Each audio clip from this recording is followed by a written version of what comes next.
Good afternoon. I'd like to call the Cuyahoga County Health and Human Services Aging Committee to order Wednesday, May 3rd. It's currently 1 o'clock. And can we have a roll call, please? Calling the roll, Ms. Conwell. Here. Mr. Tuma. Here. Ms. Baker. Here. Ms. Brown. Here. Mr. Miller. Here. We have a quorum. All right. I know there's several people signed in, but are they public comment related to the agenda? Yes, Madam Chair. Okay, and that's a total of how many? We have 3 related to the agenda. Okay, and some after as well? All right. I'd like to make a motion to approve the minutes for the April 5th meeting. Is there a second? All in Second. favor, say aye. Aye. Minutes are approved. Oh. There's several, we're all in a time crunch, so I just want to ask my committee members, I did ask the clerk to let you know that there was additional time that we may go over, and so everybody would be prepared for that.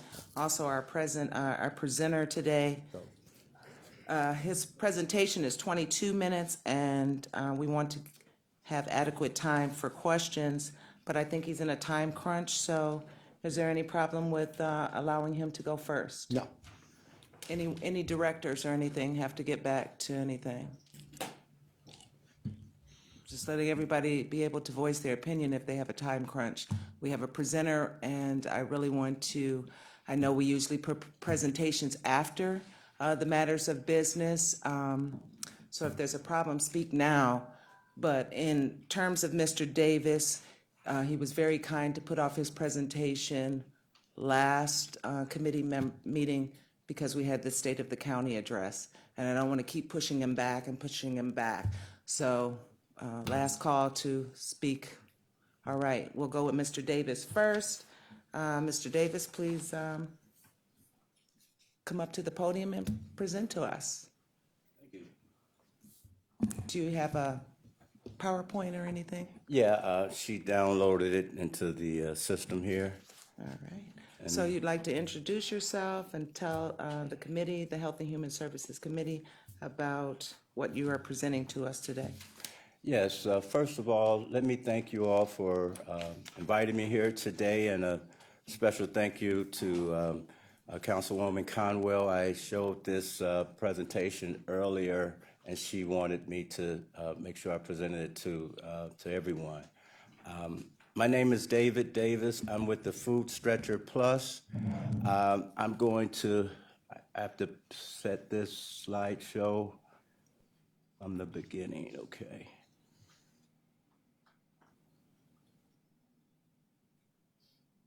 The Food Stretcher Plus. The Food Stretcher Plus is an innovative and non-traditional electronic coupon promotion program that helps put more food on the low-income shopper's table. Oh, pardon me, folks. In front of you, there are some acronyms. You see that? Okay, I want to first go over that. This will help in terms of understanding the presentation. The first acronym is CPG. It stands for a consumer packaged good. A consumer packaged good is any product that you purchase in a grocery or convenience store, from cereal to juice, milk, and things of that nature. The second acronym is the FSI. FSI are the coupons that's inserted in your Sunday newspaper. The next acronym is POS. It's a point of sale system. That's where you transact the business in a grocery store, a convenience store. It's the cash register system. And of course, you know what SNAP is, the Supplemental Nutrition Assistance Program, WIC, the Women and Infants and Children Program. And the last acronym is LTM. LTM stands for the low to moderate income shopper. That's a shopper who's low income, but who's not on government assistance. So again, I'll begin. The Food Stretcher Plus is an innovative and non-traditional electronic coupon promotion program that help us put more food on the low-income shopper's table. We connect the CPGs, the consumer packaged good manufacturers, and the grocery retailers to this low-income shopper. Historically, this shopper is very difficult to reach through the FSIs, the coupons in the Sunday newspaper. And what we do at the Food Stretcher Plus, we close the gap between the conventional coupon users who's discounting and saving money on their food budget and this low-income shopper who's not using coupons, who could definitely use the savings to help put more food on their table. Our mission is to help educate and inform this low-income consumer on how to extend, or as our name implies, stretch the value of their shopping dollars on products that they purchase every day. Last year, there were 310 billion coupons that were distributed, and consumers, they saved over $3.6 billion as a result of those coupons. Now, 90% of all coupons in America are distributed through the Sunday newspaper, the FSIs, and 1% through the internet. The problem is this low-income shopper, they don't buy the Sunday newspaper. So they're not receiving 90% of all the coupons that's distributed, nor are they receiving the savings that's associated with those coupons. Now, at the Food Stretcher Plus, we know that this shopper is not receiving the coupons, so we're not distributing our offers through the Sunday newspaper. We distribute our offers with the many community organizations, the church programs, and the different WIC or SNAP offices where this shopper, where they live, play, and interact is what we like to say. We meet them where they're at. And we use the community as a conduit to reach this shopper. They are our partners. And these consumers are going to be motivated to buy these products that's associated with our program because they offer savings and their ability to stretch the value of their food budget. We have proprietary software that's downloaded on the retailer's POS system, their point of sale system, that once they select a product that's participating in the program, they receive the discount that's associated with that. And the manufacturers, most manufacturers, they have goodwill, social responsibility initiatives, and this is a great way for them to participate to help this low-income shopper stretch the value of their shopping dollars. Because again, our mission is to help put more food on the table of this low-income shopper. What you're looking at here is one of many layouts of the Food Stretcher Plus program. We distribute this promotional flyer that doubles as a shopping list at many other community organizations that I mentioned on the previous slide. And just some of the components of this slide, it says, like, go for the green with vegetables, a healthy heart is a wealthy start. If you can eat healthy and live long and live strong.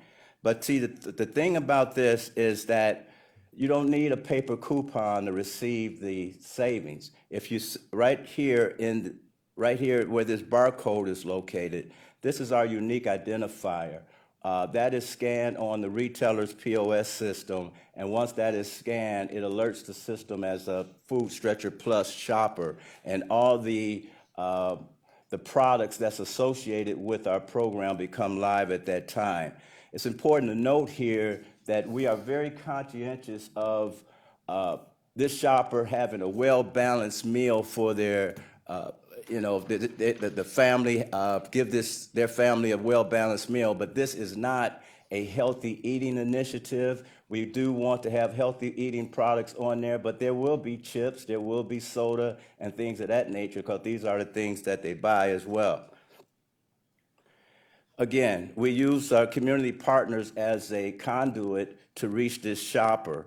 And our affiliation with the community groups could be in the forms of health clinics and meal planning services and healthy eating workshops, and whatever our partners' mission statement is, we're going to partner with them as well, because they're helping us introduce the Food Stretcher Plus shopper to the community. Now, this is how it works. Now, we have Dave's Supermarket. They have agreed to participate in the program here in Cuyahoga County. We have another a chain called Sparkle Markets in the Mahoning Valley, Columbia County area. They have agreed to participate in it. And what we do, if you look at this guy to the far right, he is the Food Stretcher Plus representative. And surrounding these grocery stores in the 5 to 8 mile radius are these community organizations. And this guy's job here is to help coordinate and make the constituents that frequent these daycare centers and food banks and what have you, have them become familiar with the Food Stretcher Plus program. A walkthrough with this would be that they will receive our promotional flyer at many other community organizations. And these flyers are also present at the grocery store as well. And when the shopper goes through the aisle at the grocery store, they have our shelf talkers right at the product. For example, if it's Cheerios, right at the Cheerios, they'll see the Food Stretcher Plus shelf talker, and they'll know that this is a product that's part of the program. And once they come to the checkout at the POS system, that unique identifier will be scanned, and then those discounts would become live at that time. Now, I forgot to mention that barcode that I showed you, we're also going to download that on this shopper's smartphone. You may say, well, low income and smartphones. Well, Pew Research, which is one of the most highly respected research organizations in America, they had I have a slide on there, and I'm trying to get through this so that I don't extend my time, but they have a slide that shows that those that have less than $30,000 income, 52% has a smartphone. And the others, everyone has some type of smartphone. If it's not some type of cell phone, if it's not a smartphone, it may be even as they call the Obama phone. So we can even do a smartphone, or we can text information. We're going to make sure this shopper know about the Food Stretcher Plus. So again, at this slide, it shows that once the shopper is in the store, and when they go past the aisle for all the products that's available through the Food Stretcher Plus, they'll pick it up, they'll scan the barcode either on the promotional flyer or through their smartphone, and they'll receive the discounts from there, because at the retailer's POS system, it would already be downloaded on there. So when they have the products that's associated with it, then they'll receive the discount. Now, what we're going to do, we're going to help preserve the many jobs and create new jobs with the Food Stretcher Plus program. You know, for every $5 in SNAP benefits, $9.20 of economic activity is created. I'm talking about from the guy who has the truck, he goes to the warehouse, he gets the food, bring it to the grocery store, they merchandise it on the shelf, someone is mopping and waxing the floors and cleaning the windows, the butcher's cutting the meat, the cashiers are processing orders, even the guy who's bringing the carts in from the parking lot. That's $9.20 of economic activity that's generated from $5 of SNAP benefits. Now, we're going to help preserve those jobs, and also we're going to create new ones, because it's going to take new permanent jobs to execute the Food Stretcher Plus program. I like what Congress Lady Fudge says, that small business create 60% of all the new jobs and really is the backbone to the local economy. Now, you guys know about the Farm Bill of 2014, whereas the Farm Bill, it it's mandated to cut $8.6 billion from the SNAP program over a 10-year period. Now, many low-income households that depends on SNAP, they're starting to see reductions in their ability to afford food. So I'm showing you a program that's going to help them purchase more food through an electronic coupon program that it's electronic. We know they're not skilled in the art of clipping, sorting, saving, and bringing the coupons to the store. So we're making it easier for them that it's totally electronic. So we can see here from what's happening as a result of the Farm Bill. If you look at this slide here at Ohio, you can see in 2014, there were 1.7 million people on the SNAP program. 2015, it's 1.6. It was a reduction of 4.3%. If we look at the dollars that was attributed to that, in 2013, the last line here, 2013, it was almost $3 billion for the SNAP program. As you can see, as the years went on, those dollars reduced because it's a mandate by the Farm Bill that these cuts are to be made. So again, here's an opportunity, a way that we can stretch the value of these shopping dollars through the Food Stretcher Plus program. And here, and we can bring it home to Cuyahoga County, 220 on the far left here, you had 223,760 people that had EBT, was recipients of that. It's over a 2% of a decline from the previous month. Now, this area I want to focus on here, this average issuance per month is $129. $129 is the average amount of money that a recipient received per month. Now, just for arithmetic's sake, let's say $130. If we had a 30-day month, $4 times 30 is 120. So you can see they're receiving just a little bit more than $4 a day to feed themselves. $4 a day. Now, if it's $4, a little more than $4 a day, and if I can save them $20 on their purchase, basically we've extended their ability to feed themselves for almost 5 days based upon this math. So this next slide here, if we go back to the number of recipients, 223,760, this slide here, if only 2% of that 223,000 used the Food Stretcher Plus program, okay? If only 2%, and if they bought $20 worth of food, they would have a savings benefit of $89,000 per month, which extends to almost $1 million per year. That's with 2% of people using the program. Now, as you see, I put, if we did 6%, you can see it's $3 million annually, and that's we're hoping to get. We want everybody to use it, but I'm just saying, even at 15%, the savings to this shopper, their ability to buy more food is almost $8 million. I showed you earlier that the smartphone, this is the Pew Research. If you look down here, household income, $30,000 or less, 52% has a smartphone. Same research for any other type of cell phone, 86% for $30,000 or less. Who's in?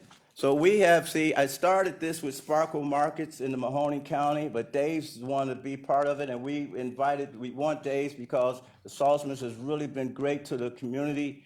And so what we're doing now, we're creating the infrastructure for the area up here in Cuyahoga County as we have in Mahoning County and Columbiana County. So we have Second Harvest Food Bank, we have the WIC, we have the SNAP offices down there. They're being part of the network to let these people know that this program is available. And this is our mission right now. This is what we're doing now in Cuyahoga County. Again, the benefit to the consumer, they're going to get more bang for their buck. They're going to be able to buy more food with the same amount of dollars. The manufacturers, they can reach a constituent, a shopper that they wasn't able to reach through the FSIs, the coupons in the Sunday newspaper. The retailers, they're creating so much goodwill, and because now the customers, they're going to really appreciate this retailer because they have such a needed program. We have a great management team here. I just want to focus on, you know me, I'm David, but we have a guy, Tom Jackson. Tom Jackson, for 25 years, he was the president and CEO of the Ohio Grocers Association. Anything that went through for anything that law or what have you that affected the grocery industry, it went right by his desk. He's a Hall of Famer in this industry, and we're so happy to have him. We have engineers for POS systems. We have guys that was vice presidents of one of the third largest couponing companies, Catalina, in America. We have a great management system. Everyone wins, the shoppers, the manufacturers, retailers, and we're all in the fight of food insecurity. So this is our part. I'm here today to ask you to help us. You say, well, how can you all help us? We would like your support. We would like you to recommend us and support us in some type of written communication in that regards. We'd like for you to help us, and because right now what we're setting up networks for the Dave's Market participation in here so that this shopper can save money. We have other grocers as well, the buy rights and what have you. We're rolling it out incrementally, and but we have other retailers that's interested as well. And I wanted to tell you that the money to sustain this program, it comes from the manufacturers. It comes from the General Mills. It comes from the Kellogg's, okay? Because they want to pay to reach this shopper. We telling them that we need you to discount this food so this shopper can put more food on their table. But what we're asking you also, we're asking the county for any working capital assistance that you guys can help us with in this effort of procuring the CPGs and the setting up this network with the up here in the county, because the savings to the shoppers and the permanent job creation and the retention of current jobs outweigh any modest assistance. But we want the shoppers to know that the county is very sensitive to this situation, and they know that the high cost of groceries, and these guys are shopping. They're voters as well, so they'll appreciate you when it comes to voting as well. So we want to put more food on their table. We are a portfolio company of Jumpstart, and Lamont Mackley, he's our guy that you can call and learn more about our association with them. And that's what I have, and thank you again. All right, I'd like to open it up to questions, and we're going to a hard stop at 1:35. So is there any questions? Councilwoman Brown, and we'll go down in a row. How often thank you for the presentation. I think it was a very good idea, and I could see how it could be beneficial to those struggling with food security issues. So how often do the products change? Every month. Every month. Mm-hmm. Do the coupons ever coincide with FSIs? Well, we want them not to double, because many manufacturers, all our coupons are going to be $1 off, and they won't be. The coordination with the manufacturers will not be with the FSIs, so that way you're not piggybacking. But in some cases, that's a manufacturer's call, but the benefit to it would be to the shopper. So if there was a piggyback and there's an FSI plus $1, they even save even more. Okay. And how are the products determined? We determine them with the manufacturer. They know what products, and there was another slide I wanted to show you in there where it talks about the ingredients that's in there now. They're not the manufacturers. They have reduced a lot of the bad ingredients like salt and saturated fats. With First Lady Obama, she did a great job with the Grocery Manufacturers Association and changing many of the quote unquote unhealthy products. She had them change many of those recipes, and now they're not unhealthy. They'll have those bad ingredients in it. But the products are chosen based upon communication with the manufacturers. So, given that information, are there ever any incentives for produce, fresh produce? Well, yeah. Now, see, one of the things that we're going to do is that when they purchase, as with the food stretcher, if they purchase so many, we have many types of promotions within this, and one of them, if they buy a certain amount of our promoted items, they'll receive fruits and vegetables at no cost as part of the incentive. And it appears that you indicated the savings is $20 a month. Is that the goal, or is that how? Well, it could be more than that, but that's because we're going to start with about 20 products on the list, and each one of those products have $1 discount. So if you take that $20 as that barometer or that benchmark, then that's where I get the $20 from. Okay, so each month the food structure will have 20 items with a $1 off coupon, regardless to what that particular item is. Will it always be $1 off? I think I saw something where it's like buy one get one free. Well, sometimes, yeah, they could have what they call a BOGO, buy one get one. But it's going to be a savings to them, and at the minimum would be $1 because that's we don't want to go underneath $1 because then we run into the problem with manufacturers doubling coupons, and they don't want to do that. So we have to have it a minimum of $1. Okay, all right. So that I yield time to my other colleagues, and I will stop with my questions. Thank you. And thank you, ma'am. Councilman. Well, thank you. Thank you for being here this afternoon. Two quick questions. Number one, have you reached out to some of the nonprofits who do the food banks and stuff where someone doesn't qualify for government assistance, and instead of getting turned away, they might have enough disposable income to go shopping? Have you reached out to any of those types of facilities? Yeah, well, those are the LTMs, the low to moderate incomes, they're not on the government assistance, but they see when I told you about Tom Jackson. He was the president of the Ohio Grocers Association. Mm-hmm. In our research, we sat with the people in Columbus as far as what's legal and what's not legal. So that shopper that you're talking about, we cannot just focus on SNAP because that becomes illegal to do that. So we had to, everyone can use that program, but we're targeting, we want the low income shopper because they are not receiving the coupons and they need the savings more than anyone else. So to answer your question, yeah, we in Mahoning County, we have Second Harvest food banks. They have 165 agencies. They're on board with us. We're calling on, we're like the Cleveland Food Bank to be part of it as well, and we would love any assistance that you guys can provide to make that happen.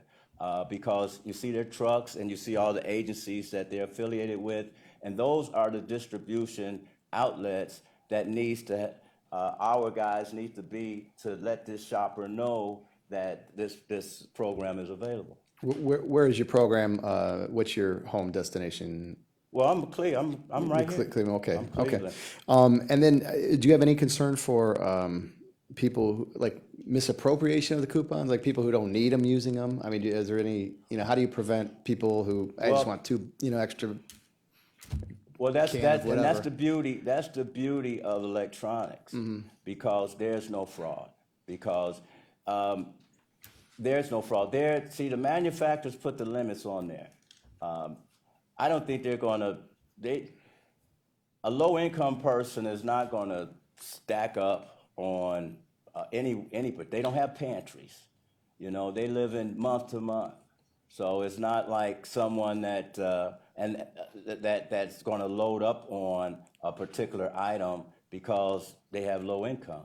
So Well, I guess I'm more referring to someone who does have the income, who just, uses they're cheap or they don't want to pay for something, so they're going to use what could be they used have for to other pay people. for it because Yeah. it's electronic, it's downloaded. See, and that's the beauty of, years ago, I used to work with Philip Morris, for example, and I'll be as quick as possible. And I used to go into different stores and people were clipping paper coupons and they didn't even have the product in there, but they would send it to the clearinghouse, okay, and get the dollar back or whatever's on the coupon. But this is totally, and see, we monitor it because of the electronics that's involved. You have something called a T-log, a transaction log. And see, in a clearinghouse procedure, if you were a grocery store and I bought some Cheerios from you and took $1, General Mills owe you $1. So we take that electronic data and we process it through a clearinghouse in order for you to get your dollar back. So, and because of how it's situated electronically, it's the fraud is almost impossible. Okay. All right. Thank you. Councilman.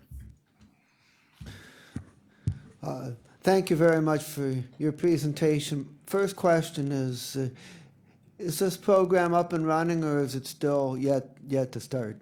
Well, in Cleveland. we're scheduled to have it by the beginning of the summer. We would have had it up and running, but we wanted they wanted to be part of it, and some of the manufacturers, they wanted Dave's to be part of it because they would get a bigger footprint. Okay, Sparkle Markets is not as it's low income and it's rural, but it doesn't have the volume as a Dave's Market. And a manufacturer, they want to get more bang for their buck. So they say, well, Dave, we want a bigger footprint. So not only do we have Dave's and Sparkle, but we also have like the buy rights. And there's another smaller group called Family Foods. We've had communications with them for many years, and we're all excited about starting it. How is FSP structured? Is it a profit or nonprofit? It's a LLC. It's a for-profit organization. And have other people been doing this around the country, or are you kind of starting this here in the Cleveland area? Well, loyalty programs, you probably have a loyalty card in your pocket somewhere. Oh, more than one. More than Yeah. one. So you answered that question. But it's the target. See, a lot of the people, I'm asking a program like this. No, this is new. Well, they have programs, but it's not like this. And the other thing I would just say is that I was down in the legislature and Tom Jackson was down there representing the grocers for years, and I knew him well, and I would certainly say that having him as part of your program does add a lot of credibility. Thank you, sir. Okay, thank you. Sir. Councilwoman. Thank you. You said this was for profit, Yes, ma'am. so how do you make your money? We charge the manufacturer. We charge them to participate in the program. And from those dollars, we're able to hire people. We're advocate for small business. You know, we're small business. And when we charge General Mills, when we charge Kellogg's, they're paying for the SSIs now. And they have always been trying to reach this segment of the population, but it's a small percentage of the population. So they put their money where they'll get more bang for their buck. Well, that's the FSIs, because there wasn't many vehicles that targeted this particular segment of the population. Continue. So the manufacturers, besides their benevolent of wanting to help those that are in need, they also are in this because they feel that there must be an advantage because they're paying you to find them consumers. Is that fair? Well, I think it's the other way around. They're in business. The fact that they can help, I mean, we like to have the warm and fuzzy that they want to help, and they do. But, you know, they have to report to their stockholders. So they have to make money. So we showed them in our layout how they can make money and be benevolent. But they're looking for profit in it. And the fact that they can help the low-income shopper and achieve their social initiatives is just a plus. May I continue? Yes. So the buy one, get one, there's money to be made there. 50% off, there's money to be made there. There's profit in those coupons. Yeah, there's profit there, and some of the profit is intangible because now you have a customer who will buy that product when it's not on sale. And one final question. The store brands that are generic, that are lower priced, what are your thoughts on that alternative to what stores perhaps put out there, the top value or all these different types of store The private generic type. the private brands. There are there's 3 companies that produce them all, and we're not allowing them to participate. So yeah, we're open to that. We have as we're doing a rollout, and we have so many things to benefit from, just like Council Lady Brown was asking about produce, and we even have certain programs that, whereas if they bought X amount of our promoted products, they're basically going to get produce for free. So we have many other types of initiatives, from private labeling to but see, one of the things about the program is that by them being able to reduce national labels, able to reduce their price, now they can compete with private labeling, and many times some of the national labels is a better quality. All right. Thank you. Thank you for your presentation. Thank you all for Thank you, having Chair. me. I want to thank you, Mr. Davis, for your time and your presentation. And as you can see, my colleagues brought out some of the many questions that I did in our meeting. So if you could leave a few business cards, and the reason I like that you went first is because we have some agencies that are in the audience, and maybe they could were interested in your program as well. So if you like to leave a few cards just in case they inquire, that would be nice. Okay. Madam Chair. Yes, Could- Councilman. Could you also send your presentation electronically to the clerk, and then she can send a copy to all members of council? She has it. Okay, Thank you. Thank you. All right. She's so sharp. She's just she told me she needs that. So, Okay. and thank you so much. I really appreciate it, and I appreciate your time. And thank you, ma'am. Thank you. Okay, I have some leave behind, so I give them to Christina. Yes. Thank you all. Thank you, ma'am. Thank you. Moving on, we have a tight schedule. I'd like Chrissy, the clerk, to please call the first one signed in for public comment related to the agenda. First signed in is Miss Ramona Turnbull. Okay, Ms. Trumbull?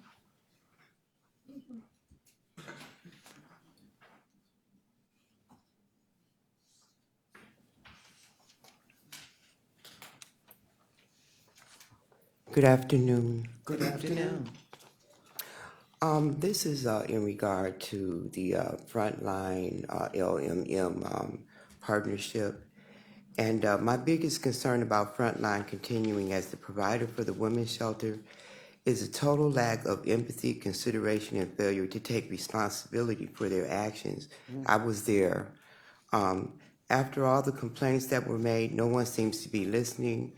The problems that have been presented were totally ignored, and all the grievances that have been filed were not even considered. There's a lack of communication here, or the people making the decisions have no regard for human life, specifically women. It seems that women have been targeted as an outlet for people who are supposed to be responsible professionals as a way to practice doing the extreme opposite.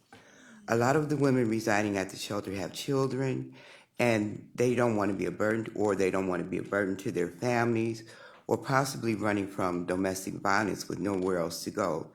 And they all have their own lives, their own problems, and their own responsibilities to address. The people that were selected for the committee don't have a clue about what homelessness really is or what to look for to make this type of decision, and I'm pretty sure it's totally unethical. The women residing at the shelter aren't even getting enough consideration to have programs in place or television to watch to keep up with what's going on around them, and it's been this way for quite some time. It should have been addressed a long time ago. This is a form of isolation, which is also abuse, not to mention the horrible food that's served with no real nutritional value. Under the current conditions, I'm sure that if they could, every woman in the shelter would leave tomorrow. I feel that the decision to continue to let Frontline and LMM partner with them to provide services for the women's shelter would be mean, heartless, and cruel. And I say that as an ex-resident of the shelter, and a lot of the women who reside there have been beaten or abused or even killed by one of the residents at LMM. They need to address the problems they have at their own facility, which is quite a few. But I'm just really surprised and a little overwhelmed by this decision or pending decision, because they've had too much time to rectify the terrible conditions that are at the shelter. And they are terrible, and I was there for a year and a half. If I could have gotten out of there sooner, I would have.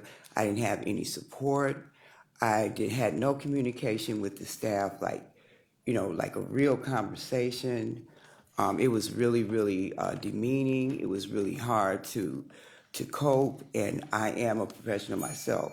So thank you very much. Thank you, Ms. Trumbull. All right. Next, clerk.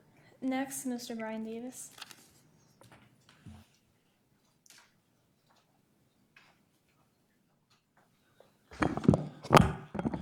Thank you for letting me speak on behalf of the contract that's being proposed with Frontline and LMM. It really has shaken my faith in democracy, and wonder all this change that we've had in Cuyahoga County, has it made much of a difference in the lives of homeless and low-income people, and restrictions, regulations, additional oversight of some of the services that go through Cuyahoga County.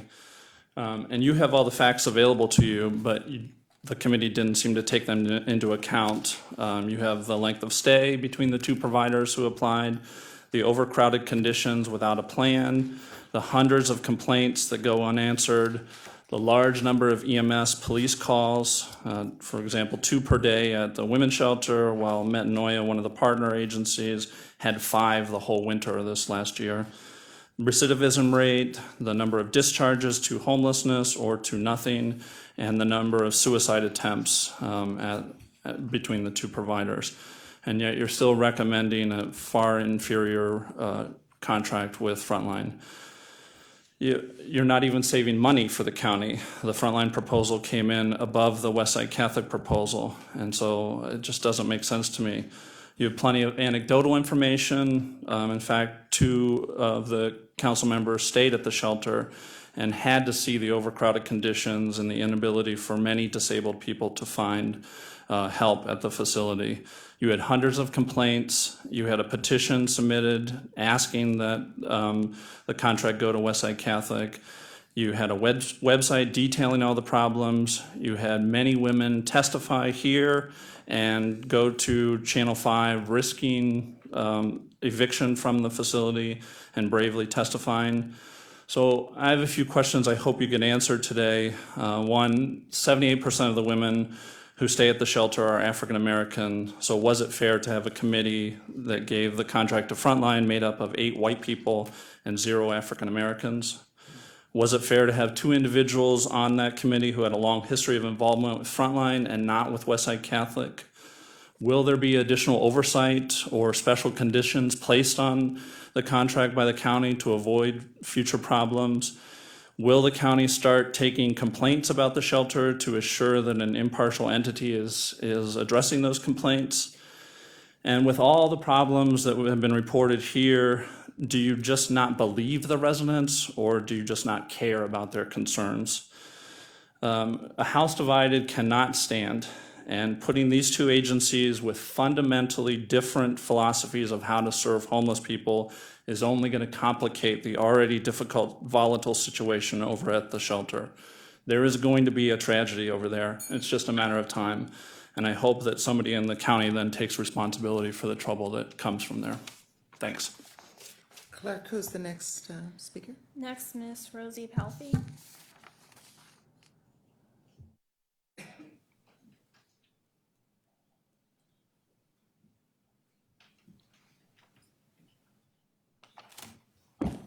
Good afternoon, council members. My name is Rosie Palfy. I'm a homeless advocate and a veterans advocate. I've been a member of the Homeless Congress since 2008. I became a member when I was homeless, and I've experienced homelessness for 2.5 years. Because I'm a veteran, I didn't have to stay at the women's shelter. I stayed at Westside Catholic Shelter because they have grant and per diem beds paid for by the Department of Veteran Affairs. And the thing is, everybody should be treated the way I was treated at Westside Catholic. When I was waiting to do my intake, some women who had experienced homelessness already told me, "This is the homeless Hilton." Apparently that's what they call it in the community. I was a member of the Office of Homeless Services Advisory Board from 2008 until last year. Now I'm a member of the Mental Health Response Advisory Committee, which was created, it was a mandate by the consent decree with the city of Cleveland and the DOJ.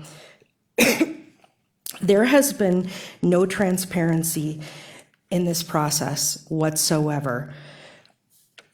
First of all, Ruth made a diligent effort. She sent the RFP out to hundreds of organizations. The problem was the RFP was not posted on the OHS website. So advocates like me and homeless men and women could not see the RFP. They could not see how it was, they could not see the requirements and how it was going to be scored. And they didn't find out until after the recommendation had already been made. And Ruth was nice enough to come to a Homeless Congress meeting and explain that. But the problem is, this is extremely stressful for the women to not know what's going on. And for the county and the nonprofits involved to not address trying to keep the women informed and advocates informed, it just shows the arrogance and the lack of disregard for everyone involved. And I have to tell you that all of these organizations are really good.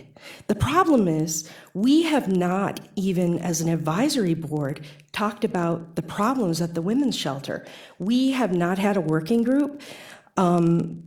You know, it takes a village, and this isn't all Frontline's fault.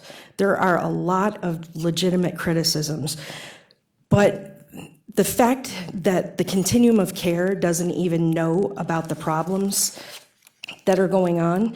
Most of them didn't even know that there was an RFP until they read about it in the news. And I'm sorry I went over. I mean, can I please finish? Yes. I gave you some handouts. At the April Homeless Congress meeting, I gave Ruth Gillette a list of 9 questions and never got an answer. It wasn't until I called out Ruth, Frontline, LMM, and Eden on Twitter that I got a response at 5:30 yesterday afternoon. And it was a very thoughtful response, I thought, but Ruth said it was on her to-do list. I know her office is understaffed and underfunded, and if she's so busy that it takes her 3 weeks to get back to an advocate, then clearly she needs more staff. The 7 people that were on the selection committee, my big concern was out of the 7, there were only 2 women. And, LMM runs the men's shelter. Everybody knew they were going to get to keep the contract because nobody else applied. And I did some research, and I can't believe that these people were selected. The 3 of them are on the Office of Homeless Services Advisory Board, but like I said, we've not discussed these issues, and there are multiple conflicts of interests with these organizations. 3 work for the county, 1 works for the city, 1 works for Adams Board, and 2 from the nonprofit community. 2 are from county Department of Job and Family Services. Are we supposed to think those 2 people wouldn't have voted the same? Also, NEOC, Westside Catholic, Frontline, Eden, and LMM leadership all have seats on the advisory board, and they played key roles in writing these proposals. And although Eden isn't named in the contract, they own the building where the shelter operates. So United Way was a member, and they fund 9 programs between 3 organizations who submitted proposals, and these programs total $851,000. I'm sorry, 891. I'm sorry, 851. It's over $850,000. It's actually close to $900,000. 5 of the programs totaling $380,000 go to Lutheran Metropolitan Ministry, and one of those contracts is for $60,000 to run the men's shelter. Frontline has 3 programs totaling $306,000, and one of them is for the central intake system. Westside Catholic has a $46,000 contract to run the women's shelter. And then finally, Eden has a $69,000 contract for homeless prevention, and Cleveland Mediation, they're the designated third-party last resort grievance entity, and they have a contract for $46,800. So clearly, that is a huge conflict of interest. Also, Palfy, we got it. oh, okay. There were conflicts of interest with the other 4 out of the 7 because of their partner organizations, and I can email you that and explain it. But thank you very much. Thank you. Clerk, is there anyone else? Last we have Miss Lou. All right.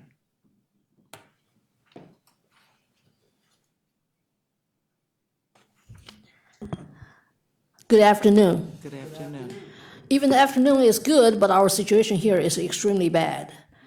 I think all the council members right now have a copy. The page 2 is a newly posted sign to tell people, welcome to this place. They tell you lots of good stuff, just like in their proposals. Not only this one, even the past ones. The one passed as no bid contract, no bid bond, and no performance bond. Now the first page, that's the reality check. I think I don't have to read them here, but you can see why all 3 other people already had objections, and I'm the 4th one, but not the least. we have these two organizations, partners together. Unfortunately, none of them is actually very good at handling the shelter business for a long time. But the Lutheran Metropolitan Ministry, they are pretty brave. They say, we have been doing lots of things to help out in communities, so we don't mind taking another challenge. Unfortunately, they don't know what they will be getting into. This particular shelter on Payne Avenue has been having all these problems for over a decade. For them to come in, if they don't handle those things properly, when something goes wrong, somebody dies, somebody falls in blood sugar comas, they will become the scapegoat. Look at how the partnership they form with all the information they were presented today. Now it's getting worse. The reality check page will actually continue. That's a guarantee. Look at the grievance part they talk about. Now you have a file grievance to two different organizations who have never really handled grievances in any good way. So now, for case management, you still probably cannot see that because according to their paper showing, the people engaged into housing services will be able to stay. Unfortunately, housing assistant is from Frontline. On the reality check, they only have a one-size-fits-all. Not everybody qualify, not everybody can fit in. So if you cannot engage to that program, which wouldn't help you anyway, then you will be forced out of the building during the day, just like in the past. And all the case workers are heavily loaded because all the cases are already back up since 6 years ago when Frontline decided to close down the daytime hours. Believe me, nothing will work.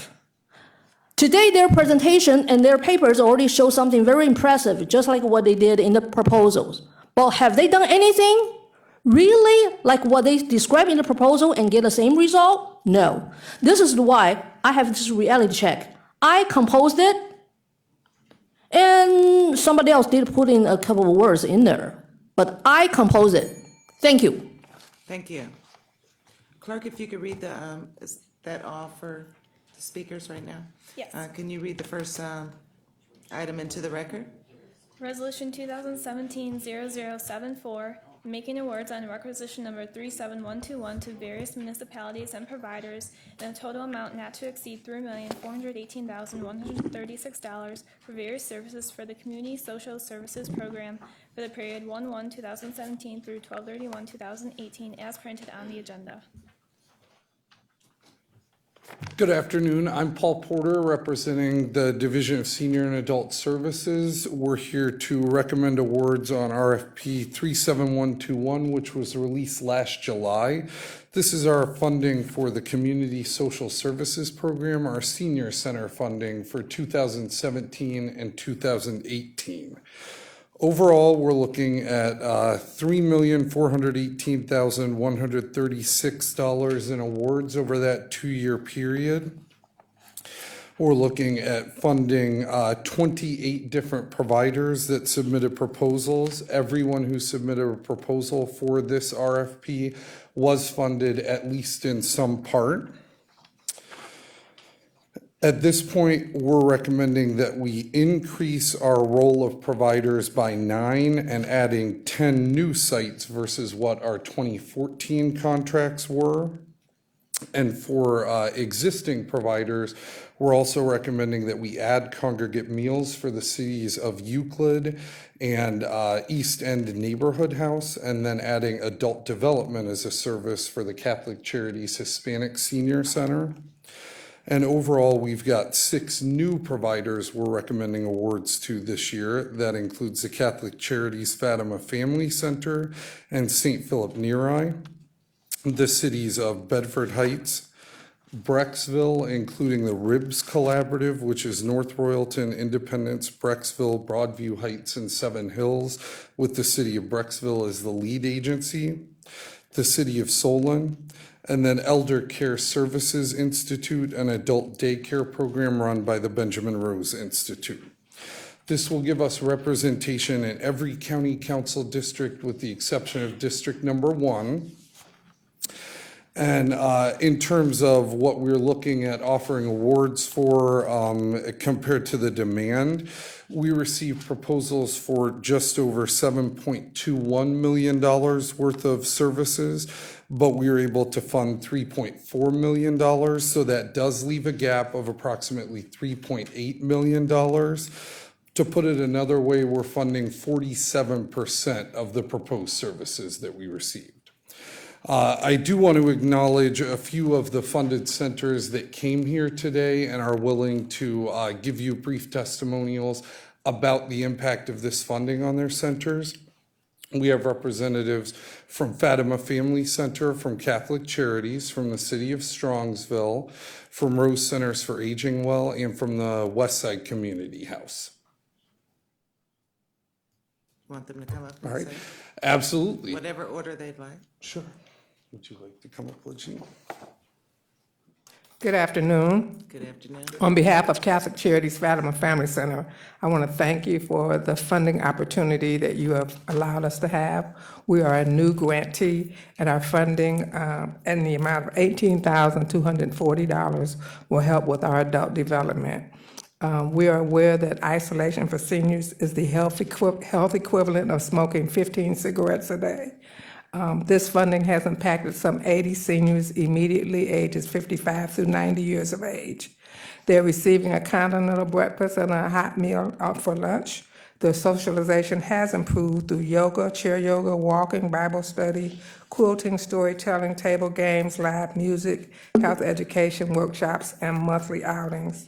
And talking to the seniors, we did a recent survey. 40 seniors responded to the survey. 36 reported they look forward to coming and feel less lonely as a result of participating. 31 reported they have access to health resources. 39 reported that they were able to get out and meet people. 35 reported they felt safe in our building.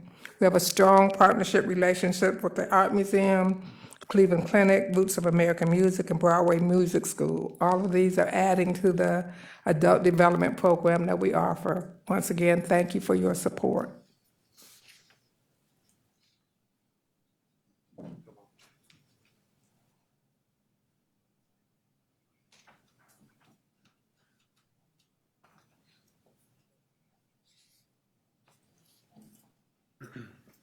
Well, good afternoon. My name is Brian Boger. I'm the Recreation, Parks, and Senior Services Director for the City of Strongsville.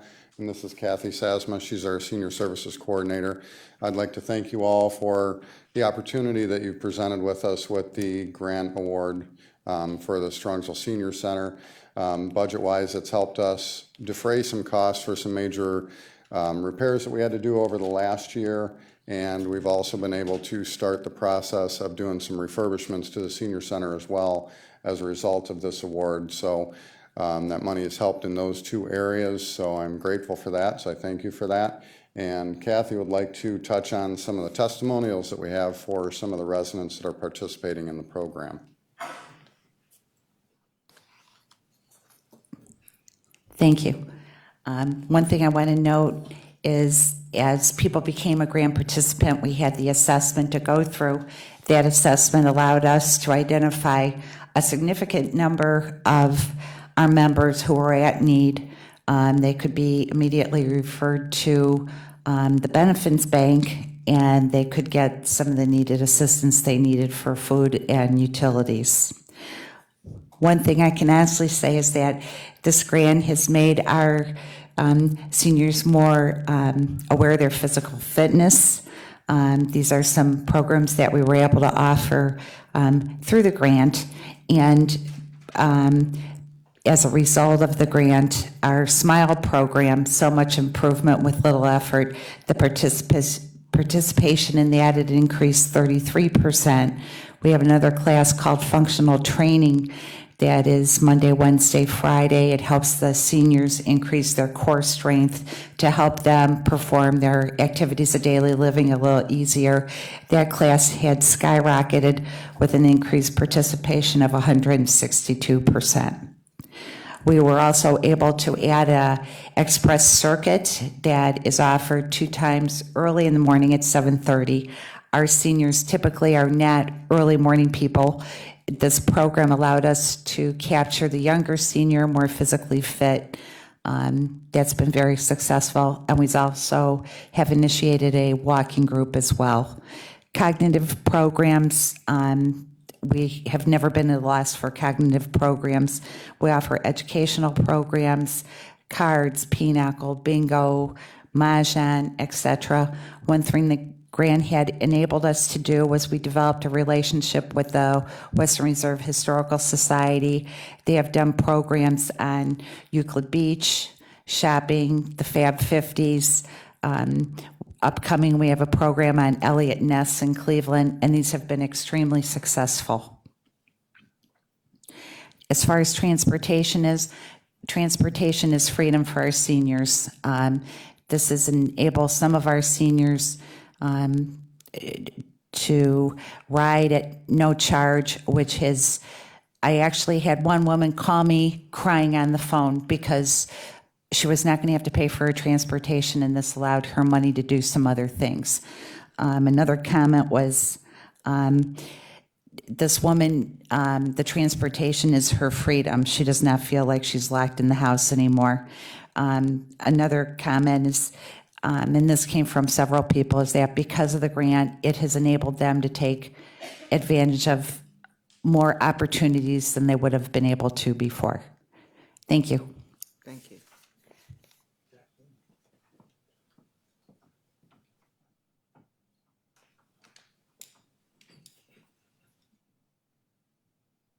Good afternoon, Council, and thank you for having us here today. My name is Dabney Conwell, and I represent the Rose Centers for Aging Well, which is a subsidiary of Benjamin Rose Institute on Aging. The CSSP funding, as many of my colleagues prior to me have spoken, allows us to provide the foundation for the services that are so key and vital to seniors being able to remain in their communities, as well as be able to also have some choice around what they participate in and things that bring them joy. The three services in which you also generously support for the Rose Centers for Aging Well is transportation, which obviously is round trip to and from the center, and then special trips throughout the month to grocery shopping as well as cultural trips. Adult development, which my colleagues have spoke on prior to me, which are, the opportunity to introduce seniors to maybe something they've never knew they enjoyed, or revisit something that they maybe weren't able to be enjoying at this part in their lives. And then the meal provision, which allows for seniors to have meals at the center every day, as well as for us, it's also some home delivered meals provision. The Rose Centers provided 15,000 meals in 2016 across 7 centers, and a total of 162,000 home delivered meals across 3 home delivered meals programs. Thank you.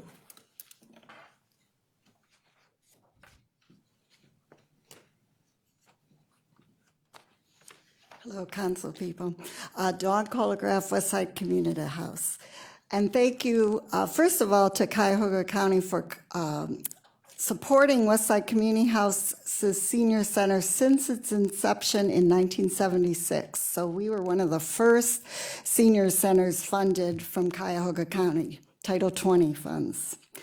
Westside Community House's Healthy Aging Center provides services to seniors age 60 and older and disabled adults 50 to 59. We accept anyone who meets that criteria, except for our home-delivered meals and transportation services, which have a defined boundary that encompasses most of the West Side. The funding we receive from DSAS helps us to provide nearly 30,000 meals to 225 people every year. 2016 statistics show that zip code 44102, where we are located, has over 2,000 adults 60 years and older who are registered for SNAP. In fact, 44102 has the highest number of seniors registered for SNAP in all of Cuyahoga County. DSAS is a very important partner in our ability to meet the nutritional needs of these seniors. In addition, with funding from DSAS, we transport seniors from their homes every day to our center, for health screens, exercise classes, social activities, therapy groups, and educational programs that help participants remain independent and, of course, out of nursing homes. Our participants are among the very poorest and most vulnerable of all the seniors in Cuyahoga County, and DSAS funding is crucial to our ability to continue to provide life-sustaining services to them. Just a little story, a little example. Emma, a very shy 78-year-old woman who lives alone and resides in 44102, was referred to us by one of the area hospitals for homebound meals after she had surgery. Our staff noted that once Emma recovered, she'd greatly benefit from coming to our senior center, but she was very resistant. She seldom left her house. Our senior director, Yvette, began encouraging the reluctant Emma to come to the center as her termination date for Meals on Wheels got closer. It took a lot of encouragement, but Emma finally agreed. And once she came, she blossomed. She now comes every day, 5 days a week on our van to the center. She receives a nutritious lunch and has many new friends and peers. She participates in a variety of activities, including being a backup singer for Aretha Franklin in the center's Halloween show. The benefits extend beyond our center hours, however, because Emma now knows people. They call her on the phone in the evening and over the weekend. So she went from being a very, very isolated woman to one who has many friends and much support. So thank you again. Thank you. Mr. Porter, is there anything else you'd like to share? Is this a need for second reading suspension? Yes, we would prefer if you could do that, please, based on the timing of the contract. And there's one more statistic that I wanted to share. Comparing our client service numbers from 2016 with our numbers in 2014, we've seen a 95.9% increase in the number of clients. So there are many more clients getting service, and we have reason to suspect that that number will grow even more with the addition of several new centers. In 2016, DSAS providers were able to serve $2,764 under this program, but this funding enabled them to serve another 2,500 clients through leveraging funding from other sources. So in total, the impact of this program is at least 5,200 clients, and we expect that to grow exponentially with the addition of some new centers. I'm happy to answer any questions you might have. Yes, Mr. Porter, that 5,200 clients you just mentioned, that's countywide, that's out of all of these? Correct, countywide. Okay, and are these the contracts, the ones that the panels were held at the DSAS building? That's correct, that you sat in on one of our review panels. They're finally coming before us, okay. And one question, and I'll open it up. Yes. But it was a question for the other contract, but I guess it kind of hits this. Give me a second. Okay, so do these master agreements define the rate development process or the reimbursement mechanisms Yes. that the departments must use? Correct. We set rates for each provider, and we looked at our rates for the previous contract period, and then for each service increased the maximum rate that we would pay by 1.26%, which is in line with the CPI inflation during that period. Some providers made proposals that were less than that maximum cap per unit. Other providers, if they were higher than the maximum cap, we did reach out to them and indicate we're more than happy to provide funding, but this is the maximum we can pay per unit. So, and that's defined in the master agreement, those payment rates. Okay, so it's determined per the individuals? By individual site and service, yes. Okay. Councilman Tuma? Thank you. We'll go that side. I want to thank the individuals who are here telling the positive benefits of receiving this funding. One quick question I have is, just being new and Ms. Baker being new, with respect to the municipalities that applied for the funding, Yes. is that something that the county contacts the municipalities and says, hey, this stuff is available, you need to apply by such and such a date? Is that how? Correct. How that As works? part of the RFP process, notification was sent to every municipality throughout the county, and then we had an exhaustive list of nonprofits that serve seniors throughout the county as well. Okay, and that's pretty much my question. I was trying to learn the process there, and I see Parma Heights is on there in my district, so I want to make sure that all municipalities who are in need of something like that would have the opportunity to do that. Absolutely, and I know the city of Parma's Smallwood Center was on the Yes. list as Okay. well, so. Can you explain a little briefly about the process of how they get to the contract for Mr. Toole? Yeah, I'd appreciate that. Absolutely. So we issued an RFP and received, again, for this one, proposals from 28 different providers. The list of vendors that the proposal was sent to was quite a bit longer than that. I believe this one was over 150 different agencies that received notification.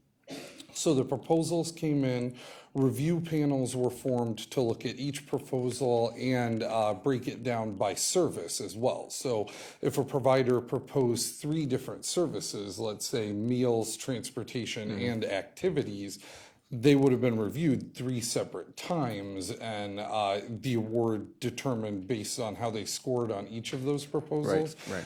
What Councilwoman Conwell referred to, she actually sat in on one of our proposal review panels to kind of see the behind the scenes process where the teams reviewed the proposals individually and then met as a group to talk about the scoring for those proposals. And then, a score came out of that review process.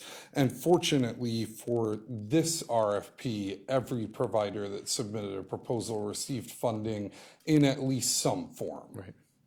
Okay, Just want appreciate to it. add a disclaimer on that. When I sat in, I also stated I didn't want to look at any contracts that were in my district. Absolutely. So I did hear that Parma and Brecksville, and I kind of sat in on you guys' stuff to make sure it was fair and, Absolutely, no conflict of interest. All right, appreciate that. Thank you. that Thank you, Ms. disclaimer out Conwell. there. Okay. Mr. Miller? Madam Chair, how does the $3,418,000 total compare for what it was for the prior 2 years? Sure. So in terms of the most recent 2 years, this funding level is pretty much the same as where we ended the year at. There were amendments throughout the previous contract period, so that 3.4 million is essentially unchanged from what the 2016 amount was. And I can break it down for you by service if you'd like over the 2-year period. Well, my second question related to that is if the amount is essentially unchanged and you're adding several additional providers, does that mean that that some of the existing providers that you had previously are getting less money than they did before? In some cases, dollars that were added by amendment were not included in the allocation for this year for some of the providers. So for instance, if we added money towards the end of 2016, which we did for some of the vendors, we would have based their allocation this year on what it was before they got that additional funding by amendment. Additionally, there were some vendors that proposed a lower amount than what they had in the past, so we were able to reallocate some of those dollars as well. And since we're now into May, what's been going on between 1/1/2017 and today's date? Have things been just held in abeyance, or did people?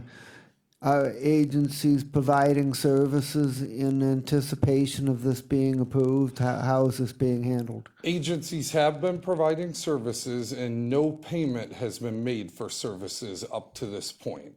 Since this is grant funding, the agencies wouldn't necessarily discontinue providing the services that they've been doing at the start of the year.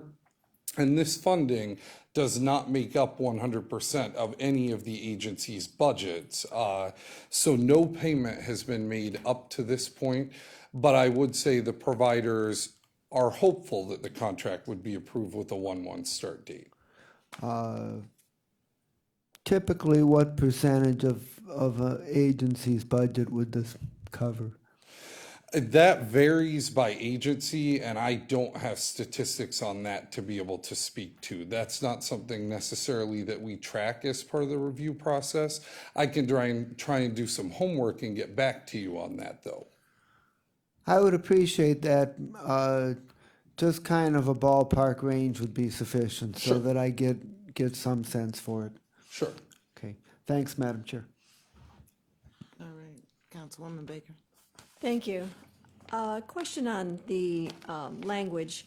The adult development and congregate meals and the congregate meals and transportation services, are those going to senior centers? Is that what you're referring to? Correct, absolutely. So the adult development funding would help subsidize the activities that the senior center offers. The congregate meals would pay for 1 meal per day for clients who attend the center for a meal. And then the transportation is either a trip to or from the center. As some of the providers indicated, it might be a field trip. Some of the providers do shopping trips or take people to and from the doctor. But this program kind of hinges on people going to the center or being involved with the center, because a reduction in isolation is the primary goal of this program. Let me continue. Speaking for District 1, that is not included in this RFP. Were there no senior centers that applied for this funding? Correct. In No District 1? senior centers in District 1 applied. There are senior centers that are active in DSAS's Senior Services Network, but none of those senior centers chose to apply for funding under this program. If I may continue, I just have come from 2 forums. One was a roundtable and one was a general forum on senior and the concerns that most senior centers are expressing, and mine were pretty vocal. Rocky River is one. It's hard to imagine why Rocky River would not take advantage of a grant if they knew that it was out there. Are there reasons why that those parameters, perhaps they just didn't feel they would qualify for? Paul may be better to answer this, but I don't think Rocky River submitted a proposal. But what we try to do and what our strategic goal is in DSAS is we want representation from all council districts around Cuyahoga County, including Westlake, Rocky River, Bay Village. So that is our goal. And I know Paul was very vehement about advertising the RFP, but we really asked for representation. We were hopeful that we would get representation from other areas that we hadn't funded before.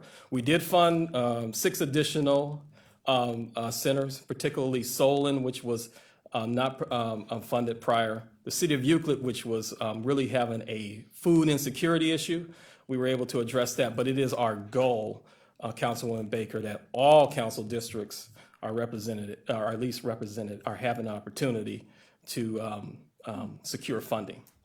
And if I could just add, I know that at the Senior Services Network meetings prior to this RFP being released, at least 2 prior to that, I did mention to everyone in attendance that it would be coming out. And then once it was released, we not only made the effort to send notification that the RFP was being released, but we had email addresses from the Senior Services Network mailing list where actual copies of the RFP itself was sent by email. So there were hard copy notifications that went to the municipalities themselves. And then as well, the actual RFP was sent by email. I will follow up with my senior centers and find out where we dropped the ball. Thank you. Just briefly too, along those same lines, I mean, I recently had conversations with Joanne Mason at our senior center, and they were talking about the fundings that were cuts coming from the state or potential funding state cuts. And so again, not seeing Parma on this list, I don't quite understand why that wouldn't have been something they would have applied for if, and I'll follow up as well, like Ms. Baker. So that's something we want to definitely ask council representatives catch going forward when the funds are definitely needed there. So Sure. appreciate One thing that I think we can do with the active participation from some of these centers in the Senior Services Network, which I should explain, is a group that DSAS convenes on a monthly basis. It's made up of both funded and non-funded senior services providers. And it's kind of a group that talks about policy changes, maybe things going on at the state and federal level, as well as things locally. And I think it would be fair to say that we could do some outreach in that group to try and find out, why didn't you apply for it as part of our homework for the next round of RFPs. If I may, I'm sorry, Mr. Tuma. No, I would appreciate that, and I guess also if you could maybe include that the members of the committee when these types of bids are going out. I mean, as far grant applications and things like that. If I could know or be a part of that process, I think that'd be helpful so we can communicate that to our municipality. Thank you. Councilwoman Brown. Thank you. I'll yield to Councilwoman Baker. I think she had another I question.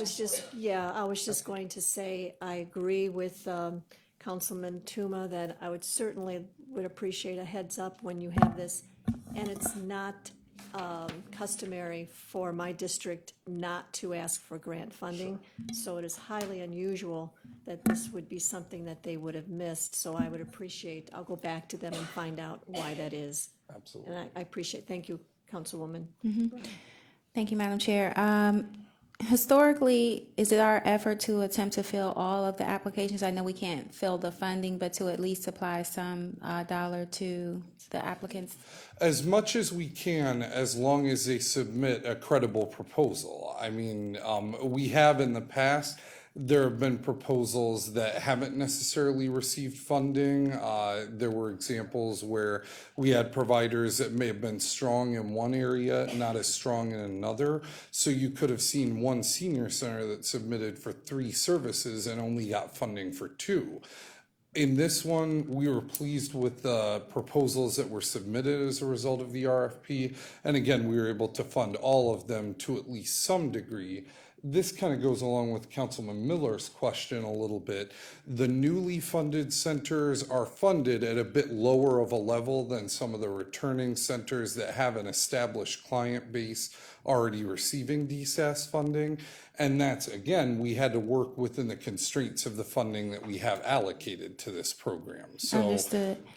So with regards to the components, I understand there's transportation and meals, and what is the third, adult? transportation, meals, adult development, and then we have 2 centers that do adult day or adult daycare, which is kind of activities, but for people that have a higher level of need. So more people that may not be mobile on their own. Exactly. People that might have some sort of Mobile medical challenges. fragility or Okay. might need hand-over-hand assistance with some of the activities. Exactly. And then, is there any consideration given to population when we're scoring the application? Absolutely. One of the requirements in this RFP was that providers submit data from the NEO Can Do database about poverty levels in their district. So not only do we look at overall population in the district, we do look at poverty levels within the district, and that plays into the scoring as well. All right, I think you've answered my questions. Thank you so much. Thank you. And I just want to add a key point, because it came up in something else. A key point when because I went to the Department of Development, their panel, when they were just deciding the CBSG grants, as well as the panel discussion for this. And it's really based on a lot of it, I think it's a fair process in both times that I saw, but it's based on the organization and their skill level in grant writing. And so that is what spurred me in and maybe we can do the same here, but that spurred me to bring up when we had the CBSG, great for all the cities and municipalities and the projects that won, but if we do this on a continual basis, we'll always see that inequity because the smaller organizations don't have that capacity. So to have a workshop and to kind of train council leading that workshop to kind of have Department of Development, in that case, help the individuals that weren't able to get funding because basically of how they wrote the application. And so I see that same process probably occurring in this, is that you have like a little small center and they might not even have a grant writer. Right. Or the grant writer might make a mistake. So it was based a lot on, you know, professionals that sit around and have dealt with these for years. It was on a fair, equitable, and they really had to tear them apart based on the knowledge. And so just wanted to share that, what I learned. Yes, Councilwoman. To that point too, as we know, different levels of government, state and federal funding are going to be cutting back, and how are the senior centers expected to fill those gaps where we provide some level of support, but there's a shortfall? One thing that I would indicate about the funding that we provide is for some of the services, specifically adult development, we're the only source of funding. There's not necessarily a federal source for that.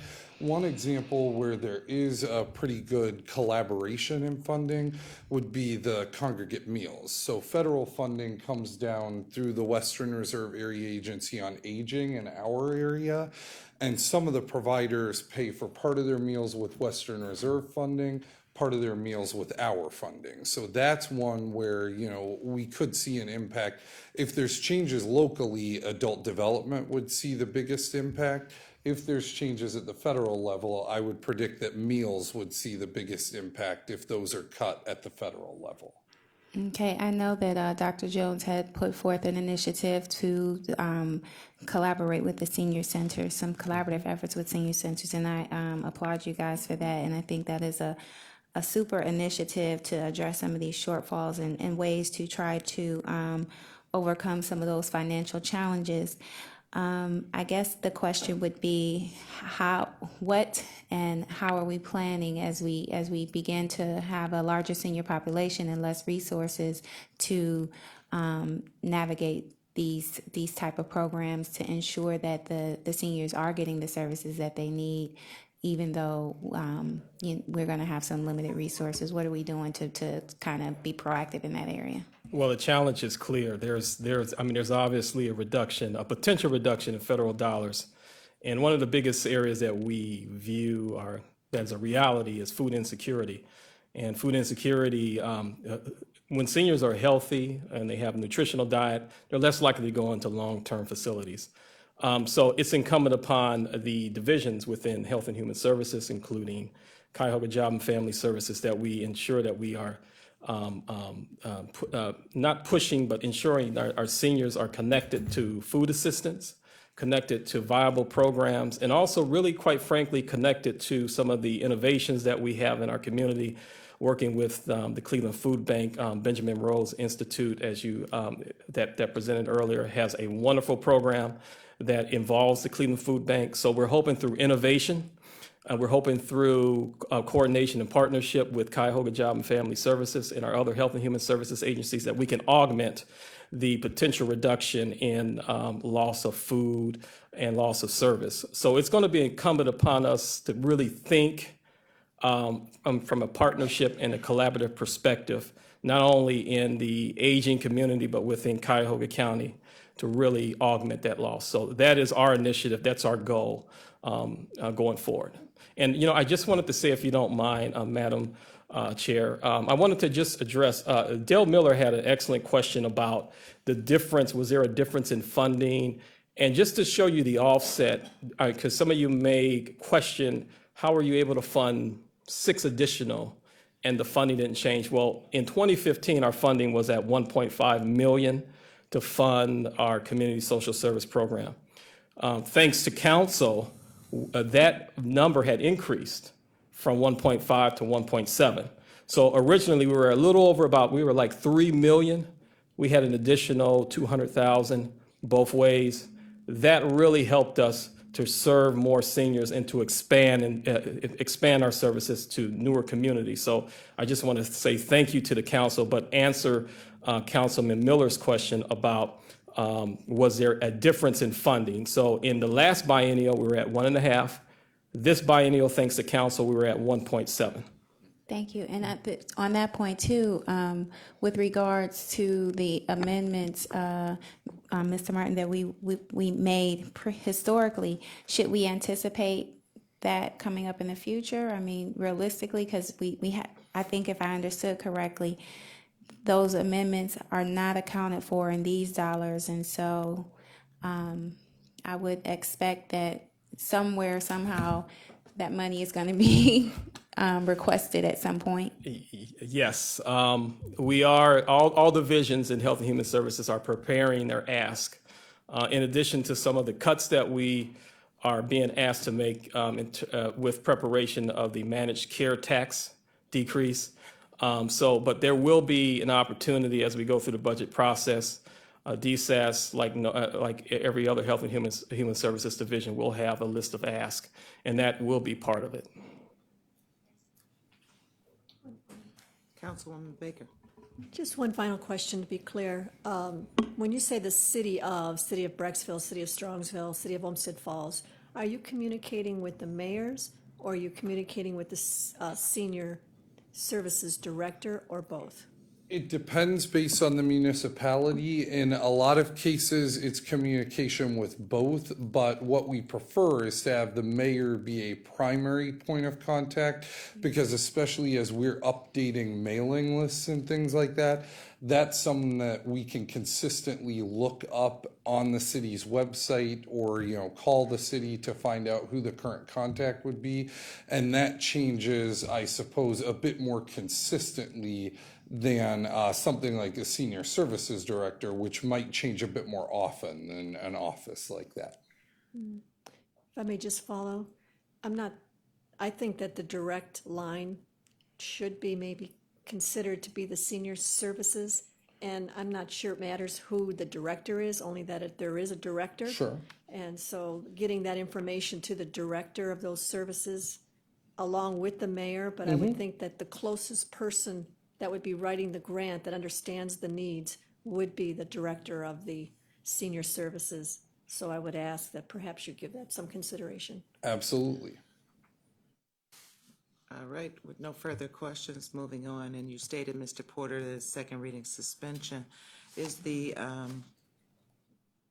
second item 0084. It's a master contract. Will you be presenting that one as well?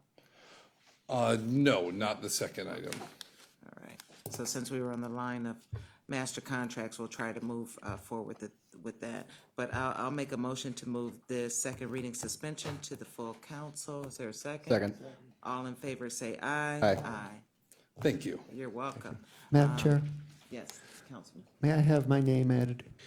I'd like my name added as well, thank you. Baker? No. What? That doesn't mean that she doesn't believe in the mission. Add my name as well. All right.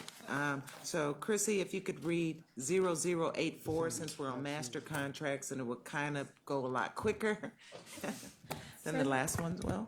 Resolution 2017-0084, authorizing an amendment and restatement of master contract assigned number CE 1300570 and CE 1300571 for placement and foster care services for the period starting at various times as specified in this resolution and ending on 12/31/2016 to extend the time period to 12/31/2017 and for additional funds in the total amount not to exceed $42,811,492 as printed on the agenda.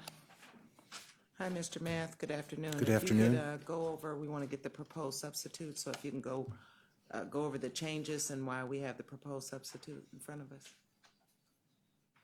For this contract, there's a proposed substitute. So we want to be working from that document. Oh, all right, So if you can just talk about the changes that occurred in that, then we can vote it and work from the whole thing. All right.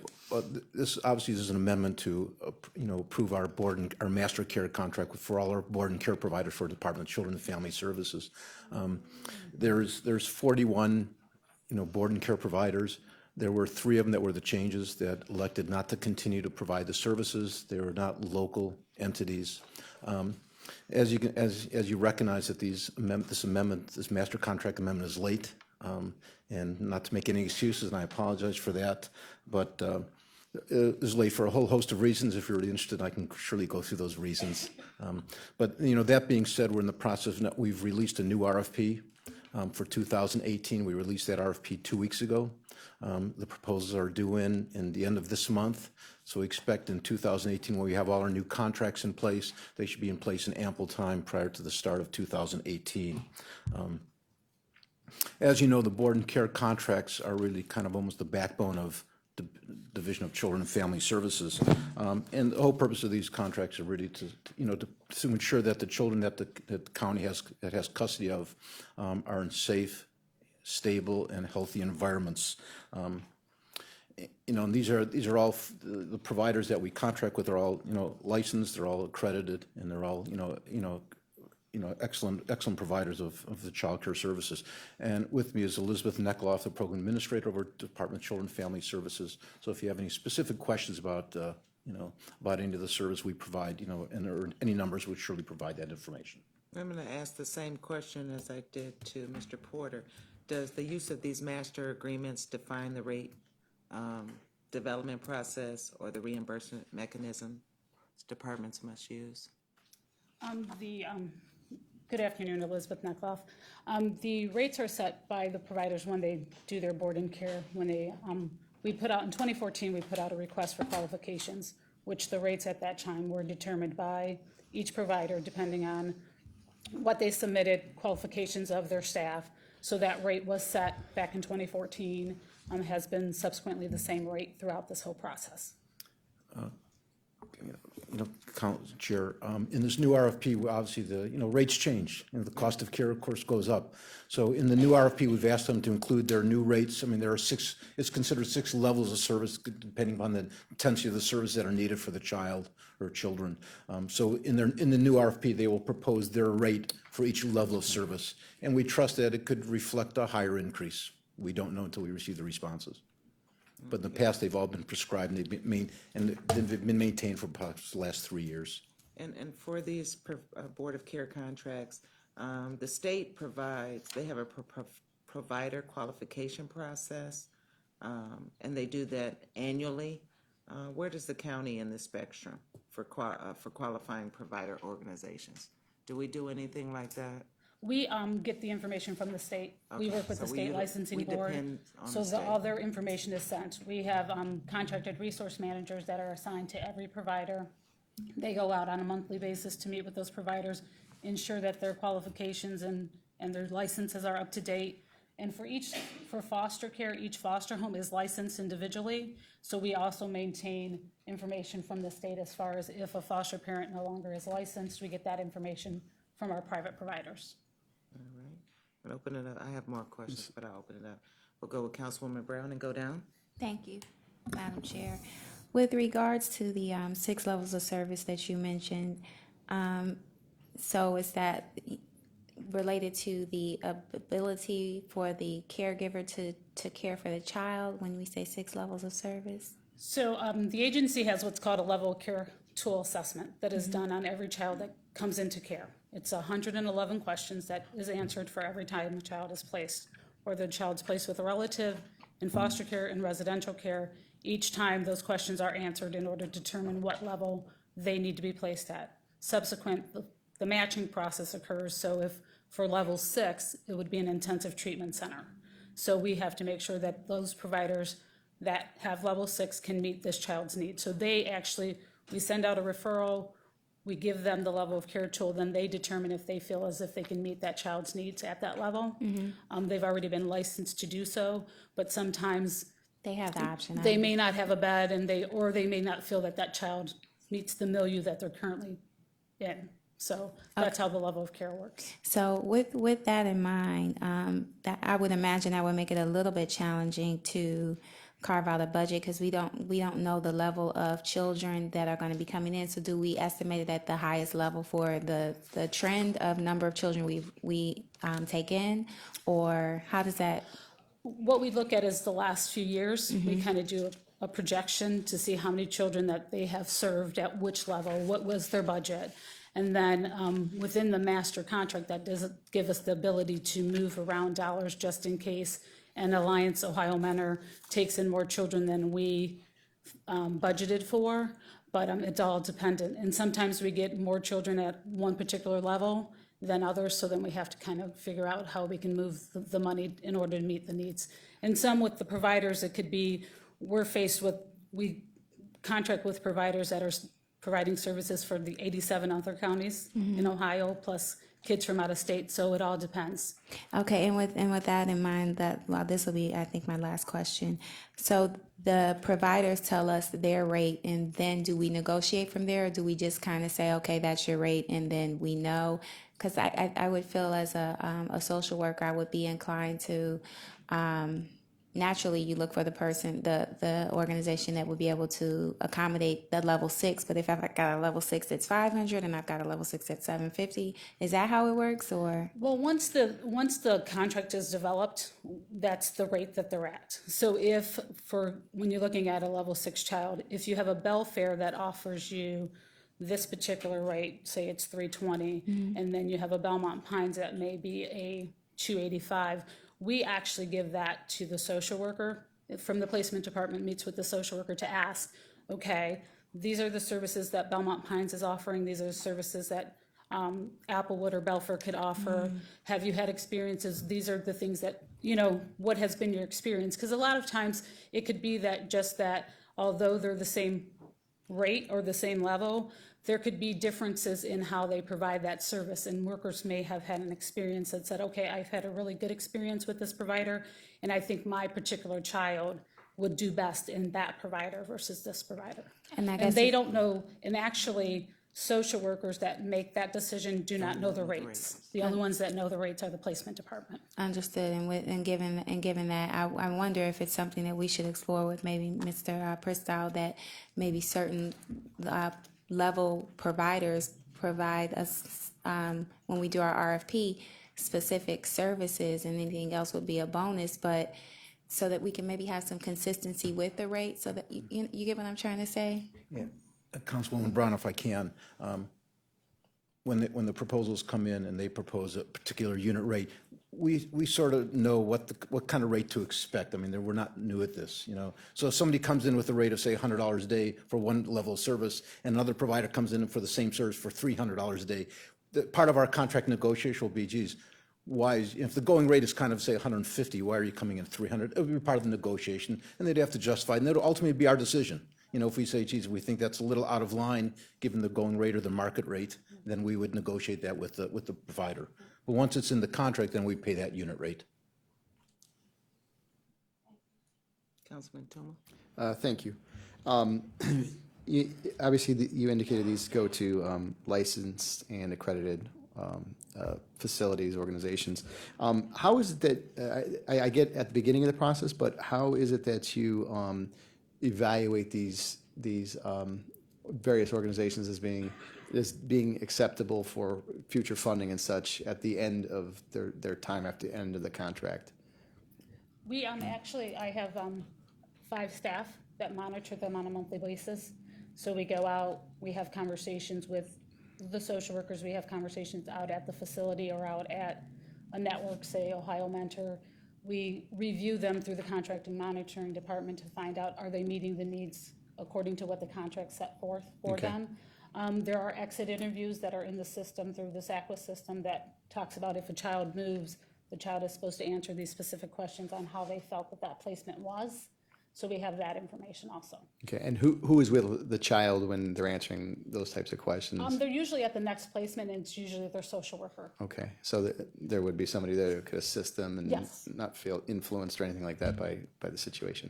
Okay, that's fine. I just see there's a lot of different facilities here, and that's a lot of things to keep track of. So it's important to make sure that they're not just doing an adequate job, but doing a good job for these kids. So, okay, thank you. You're welcome. Councilman Miller. Yes. I see in the substitute that Wood Services is off the list. Can you explain why that is? Wood Services, we have used them in the past for some of our severely autistic children. And at this moment in time, they have no children placed in their facility, and they no longer wanted to contract at this moment. And which of the facilities on this list are located out of state? I believe there is Adelphi Village is out of state, Muskegon is out of state, Capstone, Glen Mills, Options Behavioral Health. There may be two options on there, but Options Behavioral Health, which is a residential facility, is out of state. And I think that may be the only, those may be the only ones. Councilman Miller, just to further follow up on that, there's about 1,800 children that are in the custody of, the county, and less than 1% are placed in facilities out of state. 99% are placed in Ohio, and 81% are placed right here in Cuyahoga County. And on that point, when they're placed outside of the state, because I know this has always been a topic for discussion, it's at the best interest of that child at that point. Yes. Yes. And where is Tri-State located? Tri-State is actually Mohican, which is the old Youth Developmental Center, or ODYS, out in Mohican, out Maumee, out that way, towards Toledo, I believe it is. Okay. And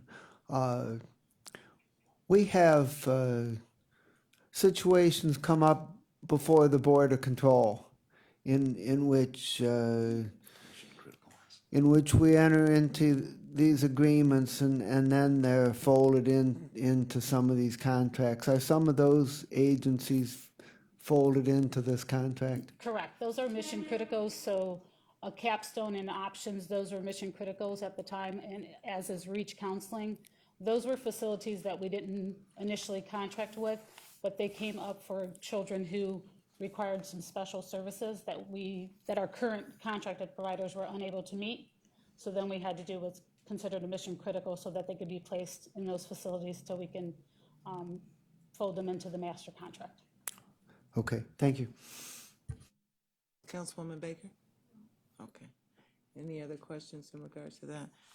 Just for the new council members, back when we first started, under Council President Brady, then chairman of HHS leadership, we as an HHS committee used to meet quite a bit, but they they really sat down and he worked with Rick Warner at the time, and they made these master contracts, so we wouldn't be sitting down for all these dollar amounts. So that's why we have these big giant master contracts. But it saves us from answering those questions over and over at each one. So I just wanted to give you some background on that. So I would like to make a motion to accept the proposed substitute unless someone else has questions in regards to the proposed substitute. Is there a second? I'll second it. Okay, all in favor say aye. Aye. Aye. The proposed substitute is before us. And I just wanted to ask one question, Mr. Math, in regards to the proposed substitute, or just basically a clarification. The reason that the names Wood Services is still into the wording is in regards to, just because they're not choose to provide us services at this time, it still does not eliminate them out of the master contract. Is that why the wording is still in there? That's correct. Okay. All right. So, Where is the wording still in? right on the crossed out line on the second page, there's the third whereas clause. Under the crossed out line, go down 3 whereas, and you'll see Woods Services, Inc. is still listed in there. Yeah. So even though they're not getting any funding, their name is still listed as a provider because they are under the master contract umbrella. I just wanted to be clear on that. So we don't have Mr. Tuma, but we can go ahead. I believe you would like second reading suspension. So if someone can make a motion for second reading suspension to move this to the full council? Is there a second? Moved and seconded. All in favor say aye. Aye. So you have 4. Mr. Toomer stepped down. Thank you. Thank You're you. welcome. So now we will read the last item, and I do apologize, but I figured that would go a lot quicker, and this might slow us down a little bit. So we technically have a good 35 minutes. So whoever's coming up, and clerk, if you could read the last item into the record. Resolution 2017-0083, making awards on requisition number 38561 to various providers in the total amount not to exceed $8,395,794 for emergency shelter services for single adults at various facilities located in the city of Cleveland for the period 5/1/2017 through 12/31/2019, as printed on the agenda. Good afternoon, council members. Thank you very much for this opportunity to present the award recommendation for this request for proposal. I'm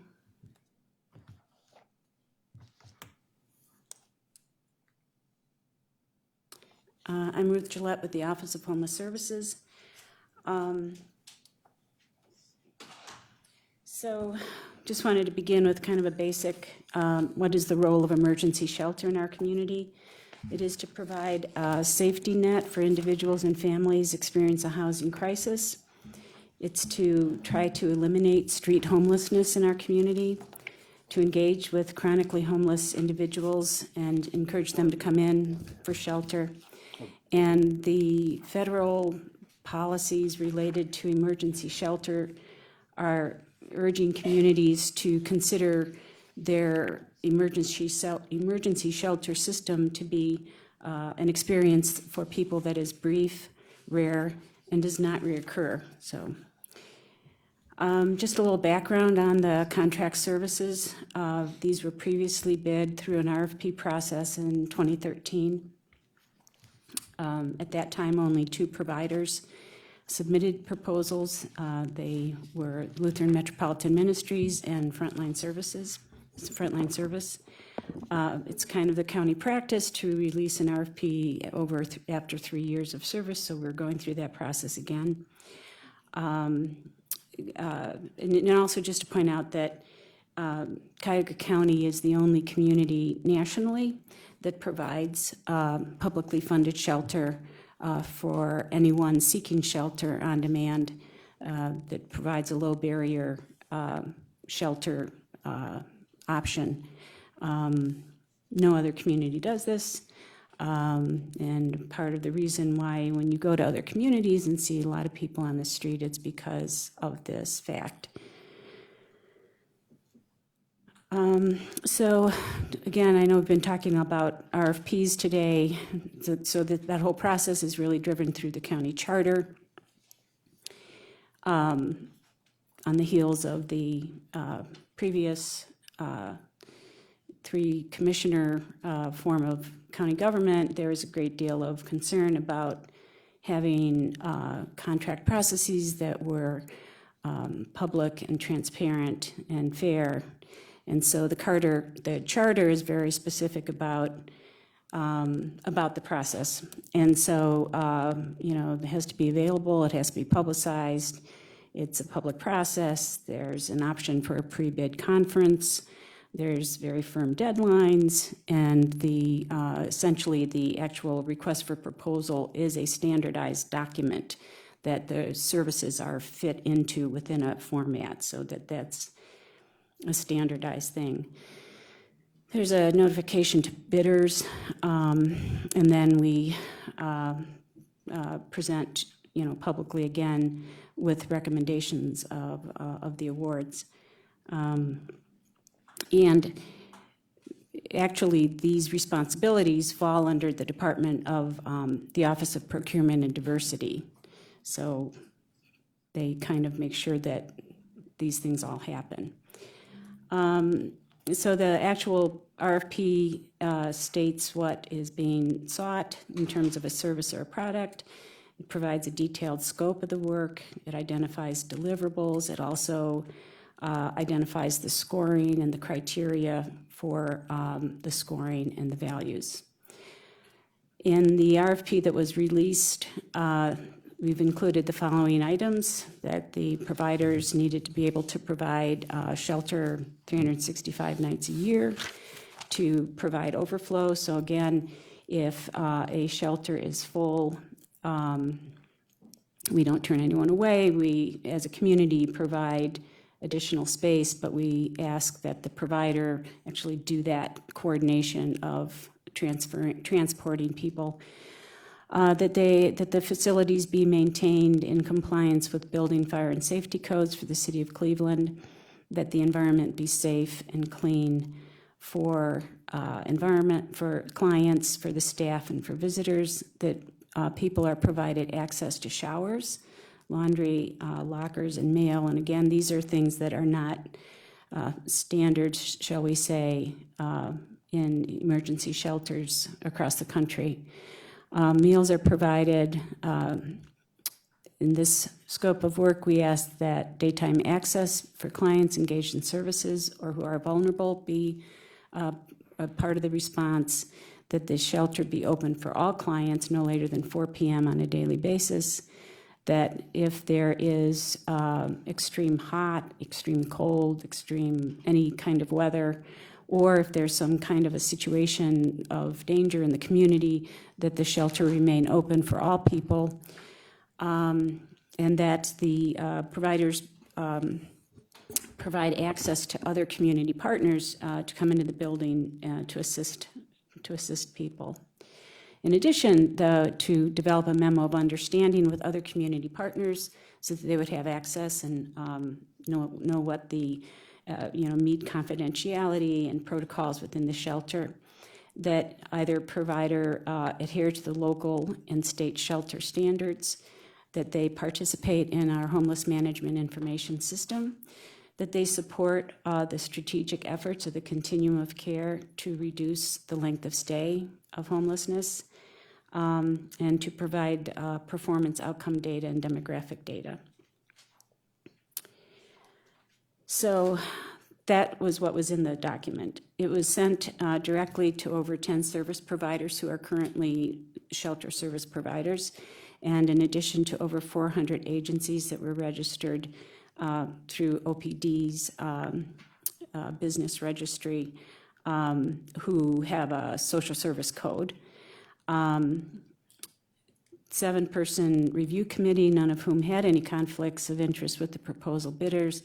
There was, as you may be aware, I'm not sure, through the last couple of weeks, someone submitted an anonymous complaint to the Inspector General's office, and one of the issues they identified was that there were conflicts of interest on the part of the review committee. The Inspector General has issued an order, a finding, and I think if you don't have that, I can certainly get that for you, or Joe could send it. Basically, not finding that that was the case. The reviewers who were asked to be part of the team, actually there were 3 women out of 7. 4 of the people represented entities that were also funders of the women's shelter, and that includes the City of Cleveland, United Way, and the Adams Board. And the O'Neill Foundation has provided funding. And so their interest, which is not a conflict, is that they would also want to see a high-quality shelter services for people that they're concerned about. And the other folks on the committee, were people who've, as part of their jobs on a regular basis, do proposal development and review. The scoring was based on these 4 areas: project understanding, methodology, management, and qualifications. And the outcomes were that there was 1 bidder for the men's shelter, and it was submitted by Lutheran Metropolitan Ministry.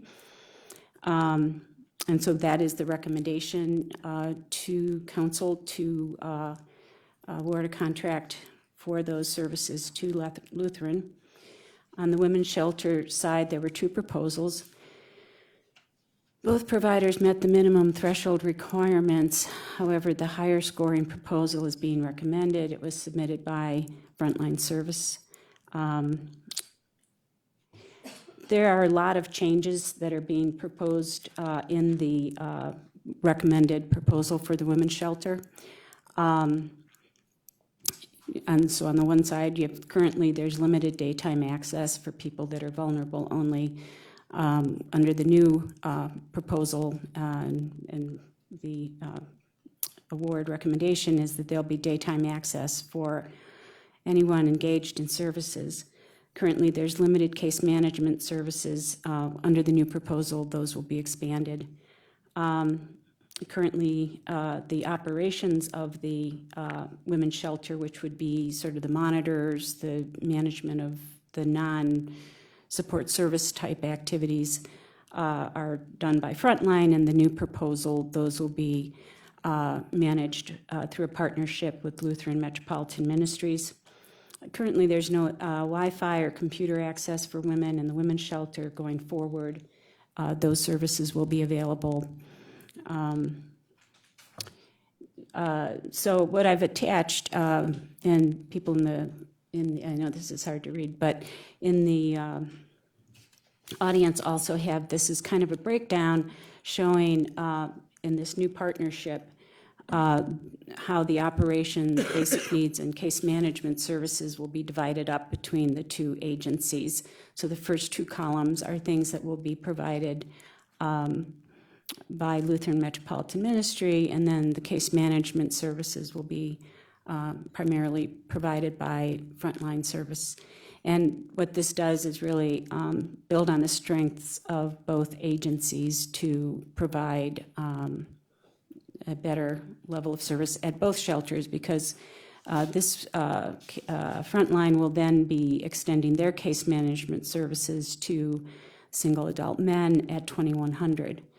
And then on the HMIS entry, Homeless Management Information System side, Frontline will begin to manage both of those agencies' data entry. So the service model is that there'll be 24/7 access to the shelter for men and women. Everyone will be linked to services in the community. So that's that chart. This is a kind of an organizational representation of what the management will look like. And so the contract award details are that we would be recommending an award for the remaining 8 months of this year, and then 12 months of 2018 and 12 months of 2019, contingent upon funding annually from County Council, and that the contract requirements are being met. And there is a 30-day termination clause included in the contract at the county's desire. So it's not like being tied into something for 3 years. It's just that enables the county to maintain the services over that time frame. So that is the overview of the recommendation. Today in the audience, we have representatives of both Frontline and LMM, and also Eden. I want to mention that the building that the shelter is located in is owned by Emerald Development and Economic Network, and the county provides a $354,000 contract to Eden to do the property maintenance and cleaning on a daily basis. So that's another partner in the delivery of services. So from Lutheran Metropolitan Ministry today is their Chief Operating Officer, Maria Focia, their Vice President of Housing and Shelter, Michael Searing, and two of their communications staff, Jessica Starr and Paige Yakushevsky. And then from Frontline Service, Julie Rittenhouse, who's a board member of Frontline, Eric Morse, who is Frontline's Chief Operating Officer, and LaTanya Murray, who's the Director of Emergency Housing Services. And then Irene Collins is here. She's the Executive Director of Eden. I'm happy to answer any questions. I know that they're happy to answer any questions. I've provided a significant amount of information. I know there had been some questions before the meeting, but I'd be happy to respond. All right, Director Gillette, I just want to let the audience know, and maybe committee if they didn't know. Overall, I believe the county has a responsibility to offer equitable programs and services for women that are already in existence for men. So this is kind of had me take a look at what do we offer in the agencies under the HHS umbrella. And we're also trying to respond to the residents, whatever services or agencies that they're receiving those things from, as they come in. And so basically this contract, the reworkings of this contract really came from a response that was asked from the residents at the Norma Herr Center. So to hear some of the complaints in regards to it, life isn't perfect, but we listened wholeheartedly from this committee that the women were not getting the same access to services that LMM. Sure, there's other things going on and we're going to get better, but it takes time. We have a lot of agencies and it's budget time, but we are working on these. As soon as they come in the office, I am having Levine or somebody address them. And this is a response from what you guys wanted. And so now it kind of amazes me that we have all these complaints on the things that you initially asked. And there is I also want to address there is a correct way to deal with us as well as council people as well as directors.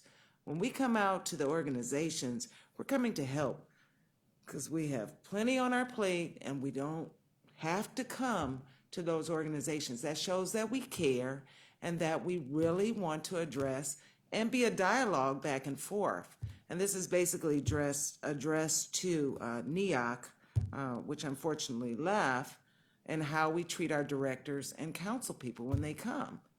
You know, that's not how the women or the men at the homeless centers want to be treated, and we surely do not want to be treated as well.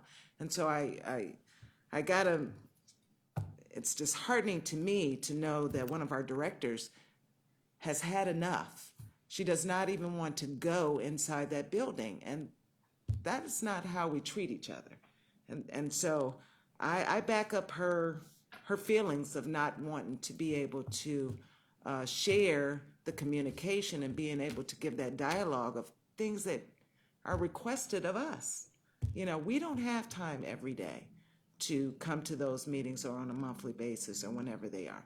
But we have the directors and other agency providers that would like to do that. So I wanted to put that on record, and I'm also going to go to NEOC. I did tell Director Gillette that I just really thought that was really shameful and bad that she was put in that situation and she was beat up on to the point it's kind of endangering to her because she just can't even do her job.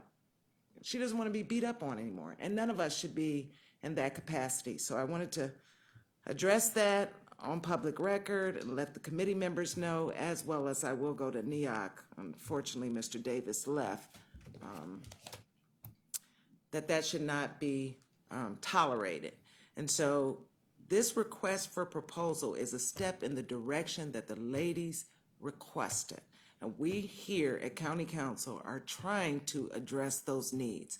So yes, there are little intricate, small details that can be worked out in regards to the food and other things of that. But right now we need to get the major things. How do we move you forward? And those are hopefully, those are definitely offered in these programs that are already provided with LMM. So we're just trying to get some equity here in regards to the women and offer those services. So we can continue on if we have any questions from our colleagues, but and we have 15 minutes. But I really don't want to address these individual small complaints. I mean, I'm not saying by any means that they are not valid. They are.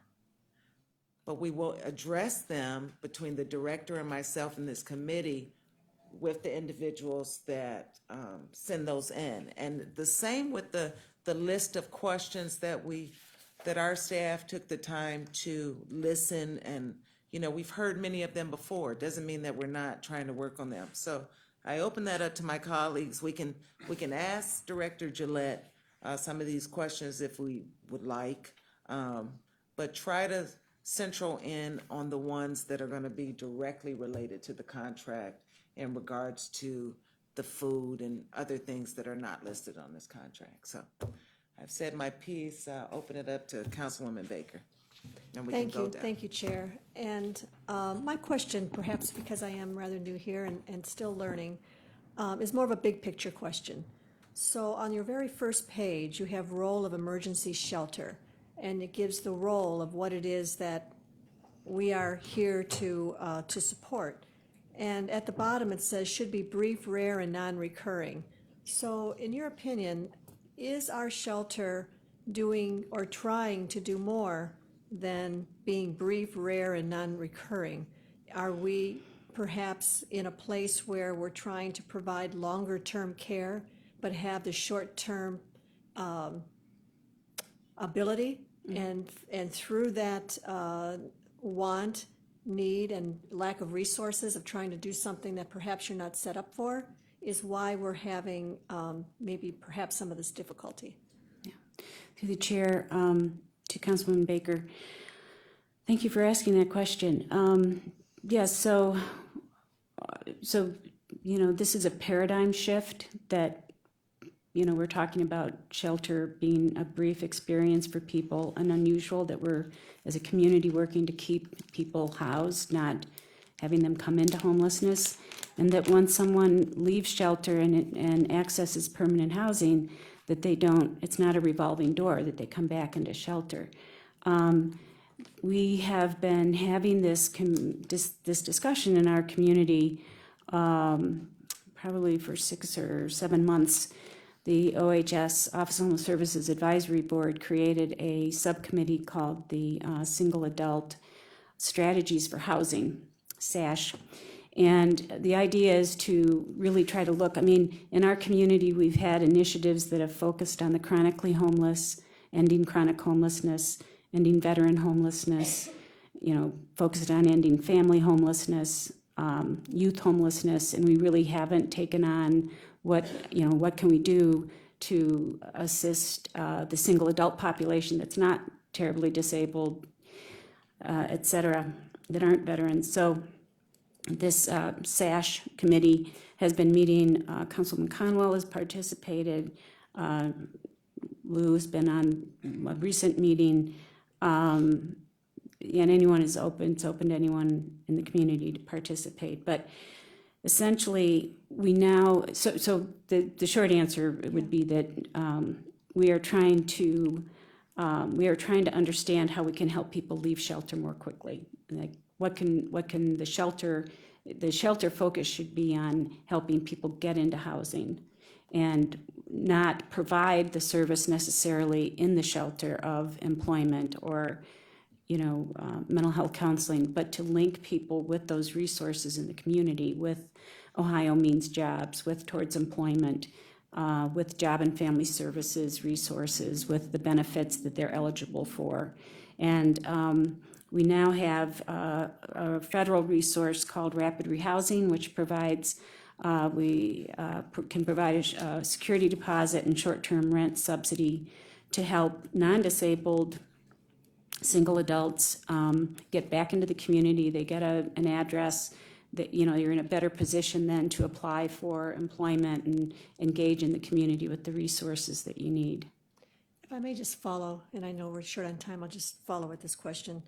On your next page, under background, you have, of course, Cuyahoga County is the only community that provides low barrier shelter, but you also say it's emergency housing services. So emergency to me, like an emergency room in a hospital, is a temporary, someone off the street needs a place to stay, and then from there, they're moved somewhere else. And I guess I just will repeat my question, is if we're moving to a different model of housing in a longer period of time, then we should be looking at a different model.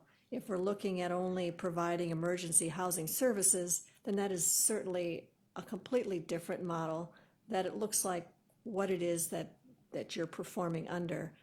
I'll end with a question, is how long on the average does someone stay in your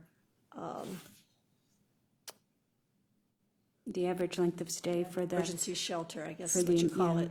Well, so this is it should be an easy answer, but because the pattern so for the men, the usage of the shelter might be that they'd be in for, some period of time and then out, but then they might come back and then they're out. And so how do you calibrate a length of stay? Like over a year, maybe someone uses the shelter 4 times, but each time they only use it for a week. So that's a length of stay of 28 days, but really they're a continual user. On the women's side, there is somewhat of that pattern, although in general, most women come into the shelter and leave in under 60 days, I believe. Is that right? Yeah, under 60 days. And so this committee that is meeting, one of the issues that they're looking at is defining a length of stay, saying that after X number of days, the expectation is that you will leave shelter. And the thing is that everybody that's on this committee and in the community knows that it's not that simple. And what we don't want to do is exit people back into the street or back into homelessness. And so what we are trying to do is at least create an expectation of a limited stay. But then that puts more responsibility on the staff, and so and the client. So we're trying to look at how do we build more accountability in there to help people leave more quickly. Thank you for now. Madam Chair, Director, and I have a lot of questions, and the chair is talking about time, so I would ask for short answers if you could. The first question is about the case management. I went to homeless meetings previously where it was clearly put forward that when people are in shelter, when they're to be in shelter, and we're not going to provide services, and the services are going to be provided later after they get out. But we're now talking about expanded case management services. Does this represent a shift in strategy? Through the chair to Councilman Miller, I don't think it's a shift. I think it's trying, as Councilwoman Conwell mentioned, to be responsive to the client's concerns. One issue has been that there have been more clients than there has been caseworkers. So this will reduce the caseload so that instead of having, a case manager trying to relate to 40 women, the caseloads will be closer to 30 or 25. Checking back there with LaTanya. So it's not necessarily. It's really trying to bring more access to those services, not deepening the services in the sense of keeping people in shelter. Madam Chair, Director, in the responses that were given, I saw information about the men's overflow, but I didn't see information about overflow at the women's shelter. Can you give me some idea of of how frequently there's a need for overflow from the women's shelter and where they're sent to if that occurs. Right. Through the chair to Councilman Miller. Yeah, I answered that question on a separate sheet of paper because technically there's so 2100 has a limited capacity of 365 men. By fire code, they're not permitted to have more people in the building than that. And so if more people are seeking shelter, there's an external location that men are transported to. On the women's side, their building capacity is greater than the number of people that they've ever had in the building. They're normal. They have 163 beds, and anyone when that number exceeds 163 beds, they're able to accommodate people with a mat. But they've never had to turn anyone away. Their actual building capacity exceeds 200 people. We've never reached that. We hope to not reach that. The idea is to reduce the number of people that are using the shelter. Do we aspire to obtain additional beds so that that everybody can have a bed as opposed to a mat? Through the chair to Councilman Miller,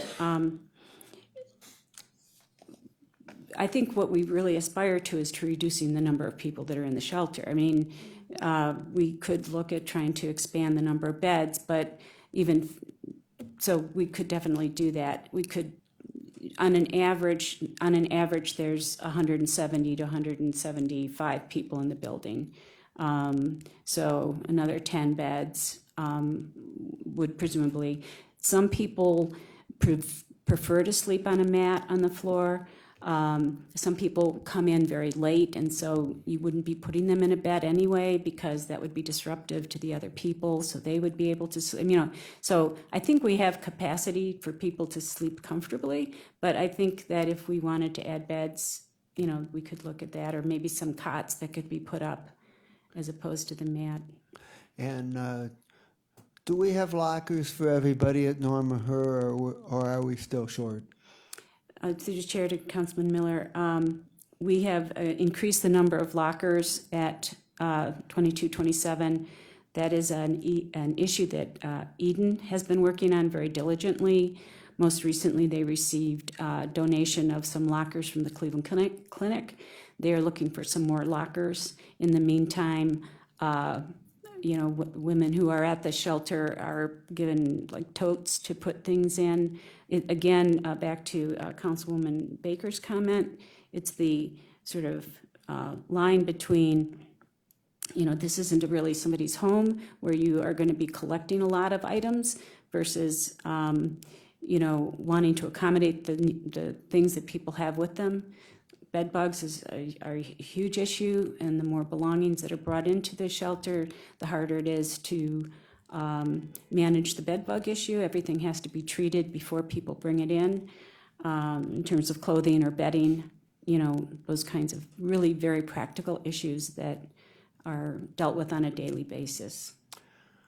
My next question is that I've seen the statistics on the number of EMS, police, and fire calls at the shelters, and I don't remember the exact numbers, but it was like over 1,000 in a year, and I just asked for your comment on whether that's normal and why that is, and what we're trying to do about that. To the chair, to Councilman Miller,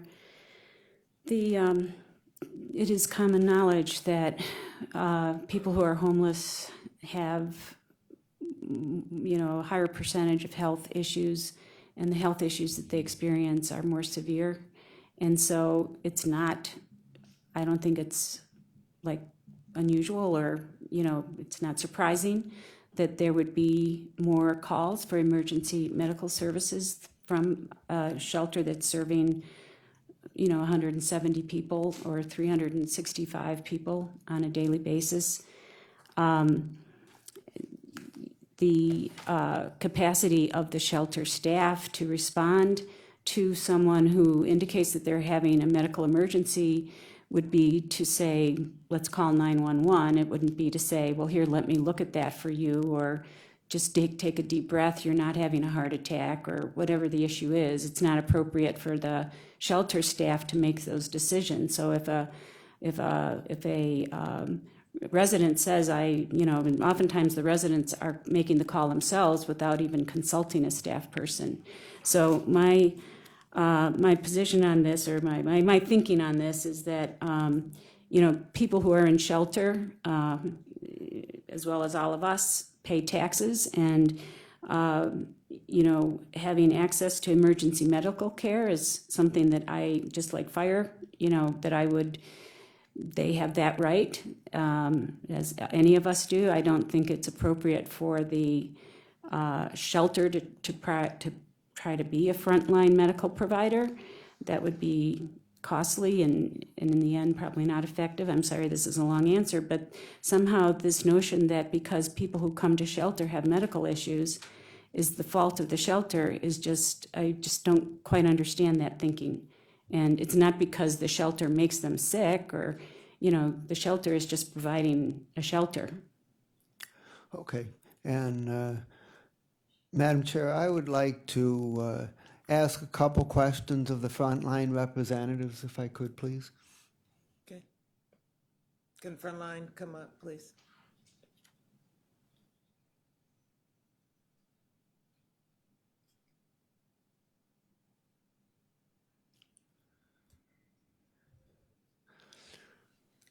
Good afternoon, I'm LaTanya Murray. Good afternoon.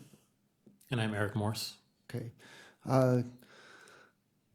First question is that there is a disconnect in my mind, because I would start by saying that I have a very high opinion of frontline services and know that you have a very good reputation, and I also know that you've been working on the Pay for Success project, which is a very complex project, and I've heard nothing but good reports on the work that you've done on that.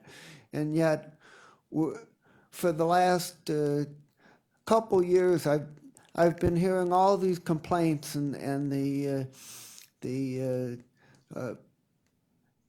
people at the women's shelter are saying frontline services is awful, and we can't have them continue as our provider, and the food is awful, and all the emergency problems and the grievance procedures is terrible and not responsive. And I'm hearing all this stuff, and I'm wondering if you can help me understand what's going on. Is it that the complaints are not justified, or is it that that living in shelter is by nature difficult and things are going to happen, or is it that you don't have the resources to deal with the problems? I'm looking for some guidance.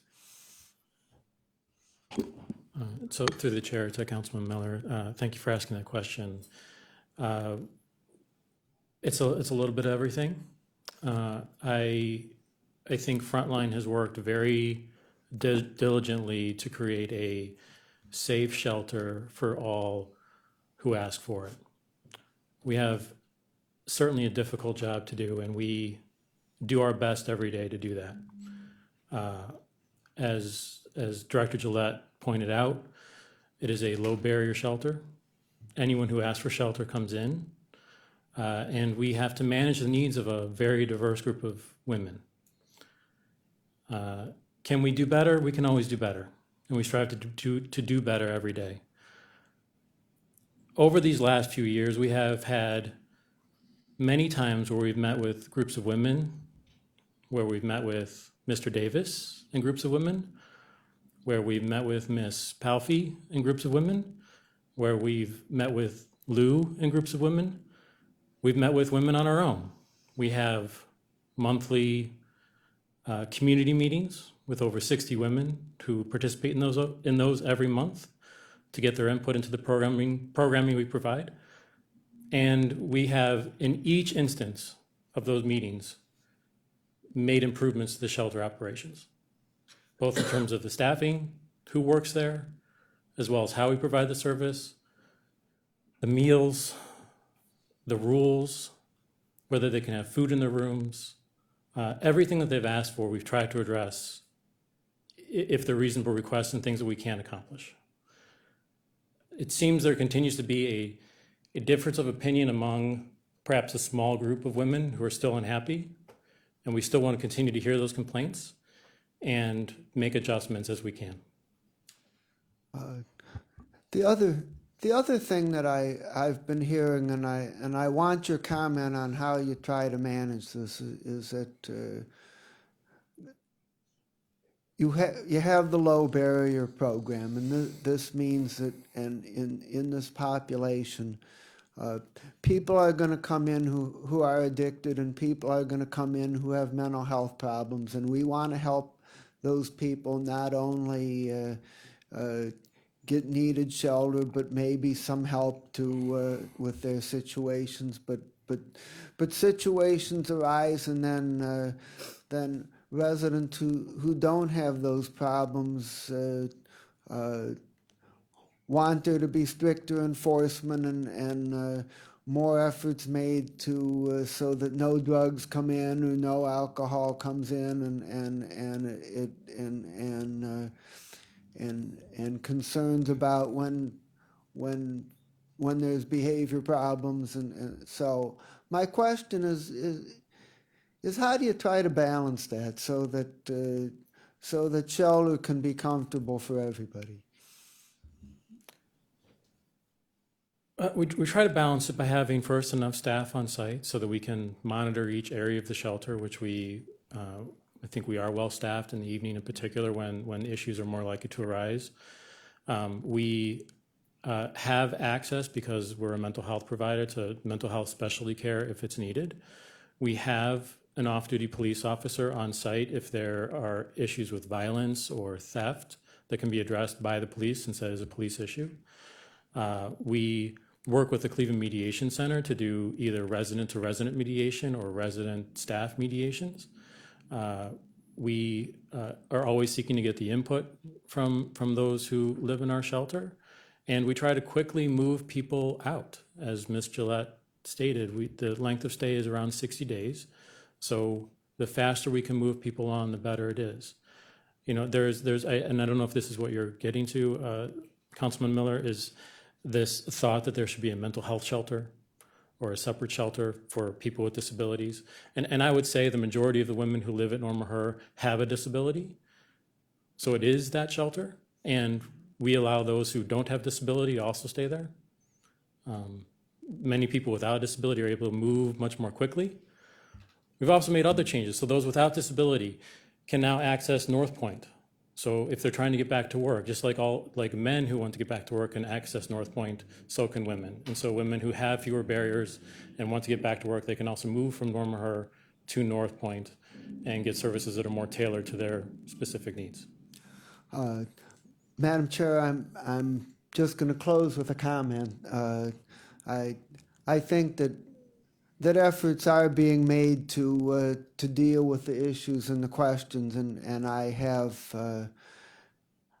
hope that the new partnership might create some greater opportunities that we haven't had before. But also there's been a whole lot of concern and anxiety expressed over this contract. So I would just say that, just speaking as one, that I would be more comfortable with a 1-year contract with 2 options for 2-year extensions as opposed to a commitment to a 3-year contract. Thank you. And Councilman Miller, Director Gillette stated that we have a 30-day out clause. So would you still? I understand that, but I think an out clause, if you exercise it, then you don't have anyone managing the shelter, and that can't be done without a lot of planning. I mean, when you have a 1-year contract with 2 extensions, well, then if you're thinking about not renewing the contract, you have some time to prepare to to go back out for bid. And so I don't know that that having the out clause really fully answers that question. Could I, through the chair to Councilman Miller, are you suggesting that, so we have 8 months left in this current year, and what is currently proposed is that then, rather than do another RFP, that there'd be an appropriation that would add an additional year, and then again, an additional appropriation. My understanding, and Bob is still here, if you would be suggesting that, the only way I could see doing what you're suggesting would be if we did, I would have to start an RFP process right now if I were going to do, a different award on January the 1st of 2018. So that would be very, very challenging to do. Is that what you're suggesting? Well, I don't really have any other way to do a contract unless I do an RFP. What I'm suggesting, and maybe we can only split it up once. Maybe we do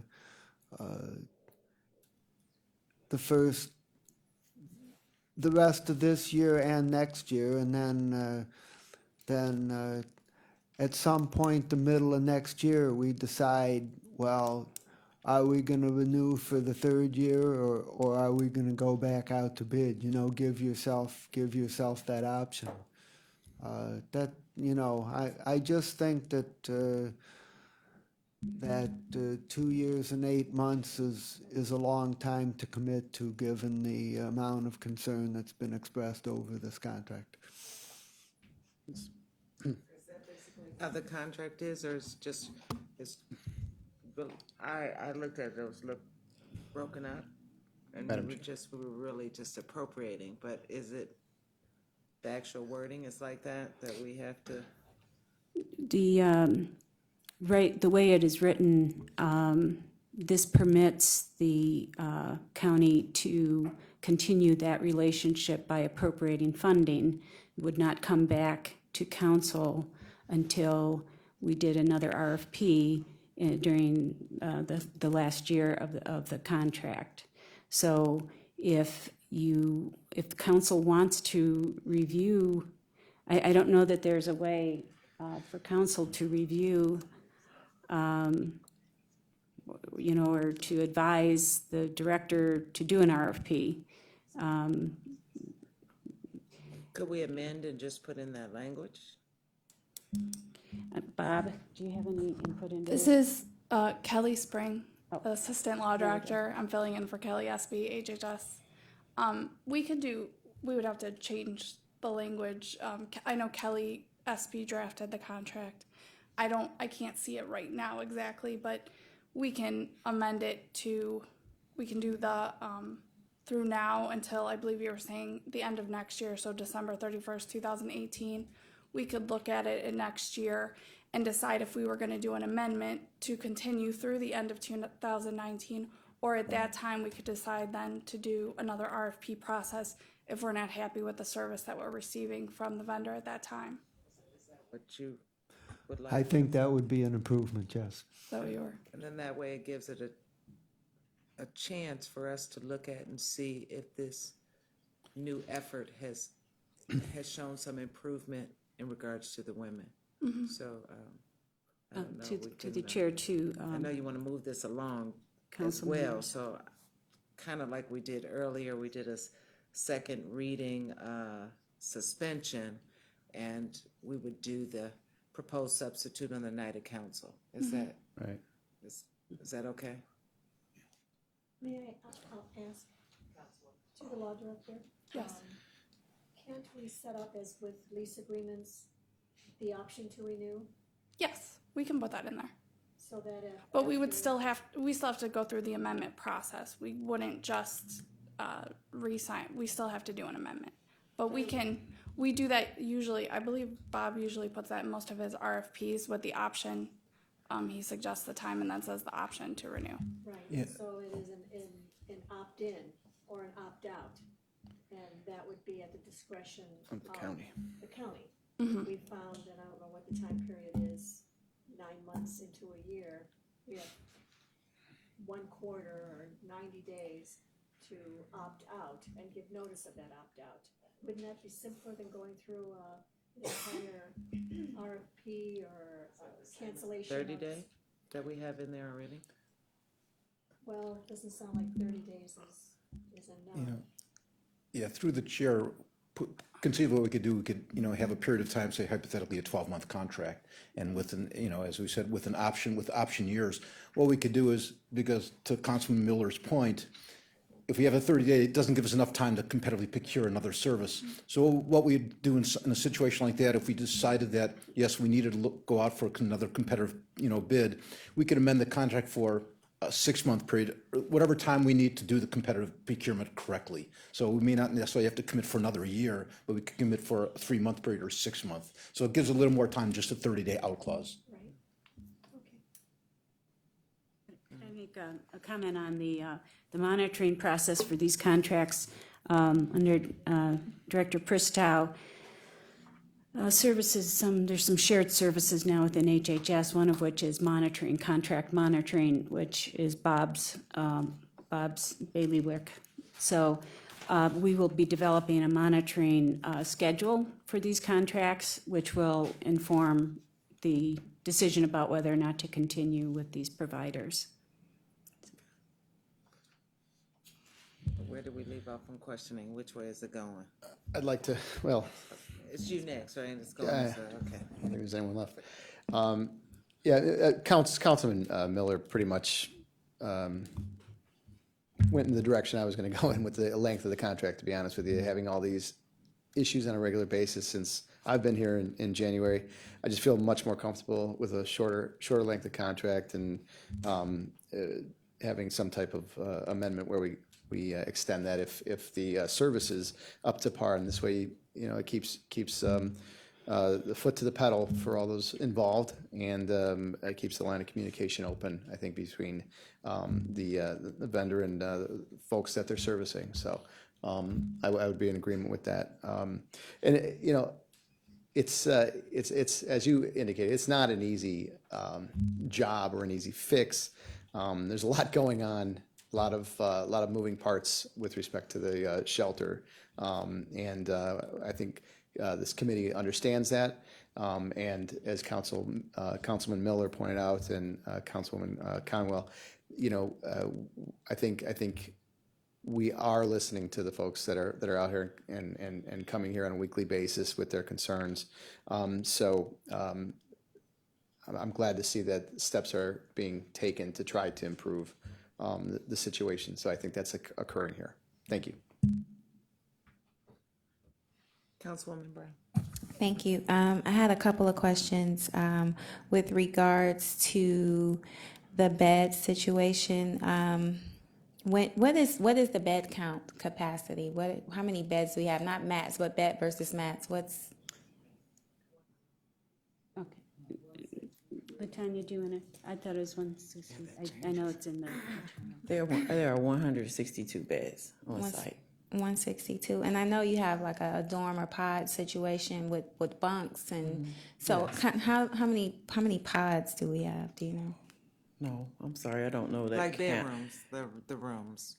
I still don't know how many rooms. They're individual rooms. So we have rooms as small as 2 beds in a room to up to the largest dorm area we have is 28. And that area is divided into kind of like a pod situation where there's some privacy in that. I used to know the number of rooms. I'm blanking on that right now. And as you might be aware, last year Eaton secured funding so we could add beds. We only had 135 beds, and then we increased it to 162 beds for county council. However, that you all worked with us to get that funding. So when a person comes in to the emergency shelter and that the bed capacity is exceeded, we purchase 50 mats, right? And then there are 50 additional mats. So we have enough capacity for 212 people, yes. Okay, and you're saying we don't exceed the 212? We have not ever, I've been involved with the shelter for the past 6 years. We've never had 212 people. And not to, I don't want to put you on the spot, but we did kind of talk about the police and ambulance calls. But do you think if we had more staff in place that we could, by some way, reduce at least the ambulance calls if they felt like a staff member was nearby and they could address their emergency or medical needs? Director Gillette gave a really good response in terms of our need for, we don't stop people from calling. There are a lot of emergency calls. We have a lot of staff. You all assisted in increasing the budget, so we had additional staff added last year. So there are a lot of staff accessible for individuals. A lot of times we have fire, police, and ambulance show up at the same time, just based on one call. We don't stop the residents from calling on their own. And our staff, though trained in basic first aid and CPR, are not medical professionals. So I'm not sure that we could do a lot. And we contract with, well, have a relationship with Care Alliance, who is on site twice a week. And sometimes they see people in dire situations and they call 911 as well. So we are doing our best to link individuals with proper health care, as well as not, stopping anyone from accessing services if needed. Okay, and we know firsthand that's one of the things that that Councilwoman Conwell has been very passionate about, and we've had some experiences with the homeless shelter in efforts of trying to just kind of get a grasp of an evaluation of the situation. One of the highlights, I think, of this new service change is the daytime access for the persons in the facility. What will the hours be? Will there be hour limitations on that? I know that historically that has been the case. It'll be 24-hour access. We currently have case managers into the evening, so we'll continue to have that service. And we hope, working with LMM, we can expand our ability to provide linkages and other services for them. Okay, because I know, if I understand how it currently operates, the clients have to be out of the facility by a certain time. So is that in place of this? So will they now not have to be out by a certain time? Most people who were engaged with services as proposed will not have to be out.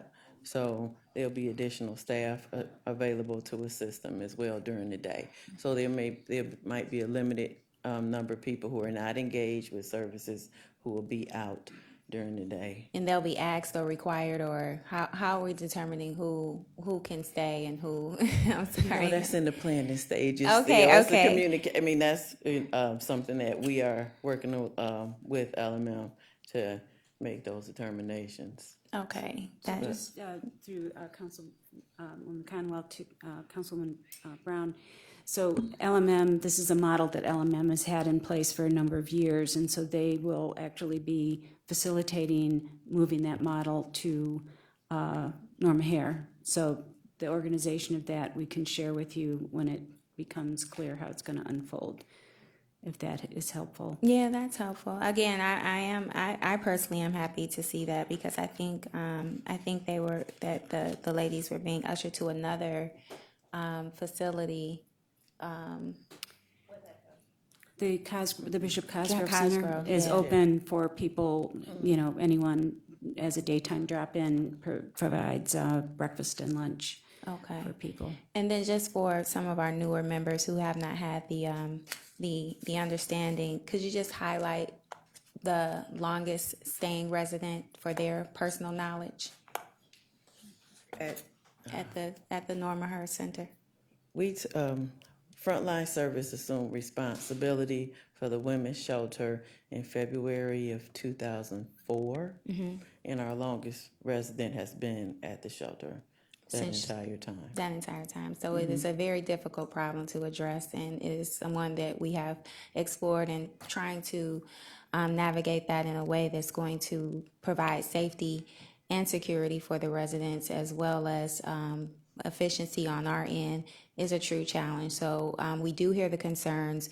We have heard the concerns, and it is a collaborative effort, and it's going to take more than this committee, I believe, more than Frontline, and more than Ms. Lou coming in and being an advocate, as well as Mr. Davis, even though we may not like his delivery.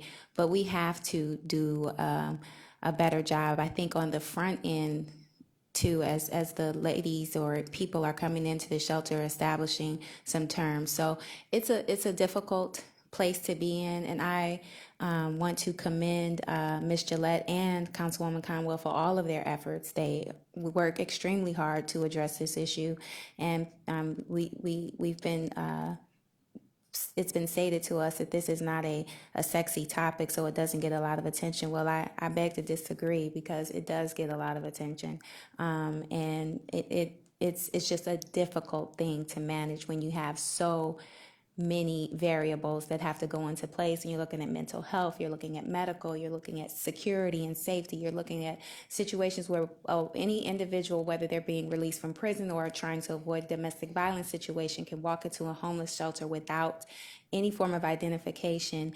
And I think in that capacity, that alone, it's a double-edged sword. You know, we're providing a woman a great safety that needs to come in, but we're also sometimes putting the people that have to be there at risk. So where do we draw the line? How do we find the balance? So it's going to take a lot of work. So I just want to thank you for the additions and the addendums to the new contract. I think that is a step in the right direction, but it's going to take a lot of effort to correct this situation, because it is a very unique model, the only one in the nation. So finding a perfect balance is far from easy.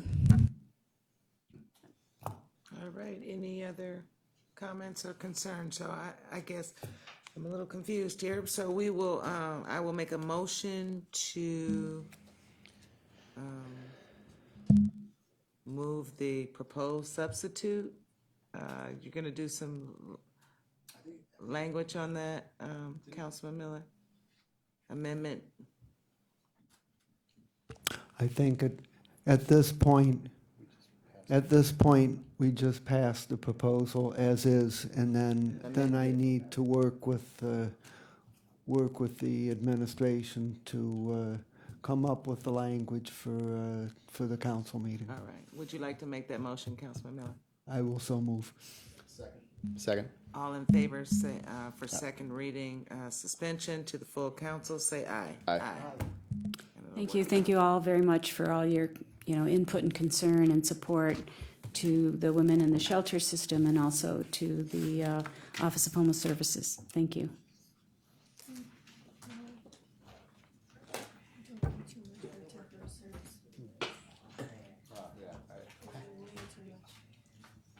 You know what the problem is, though?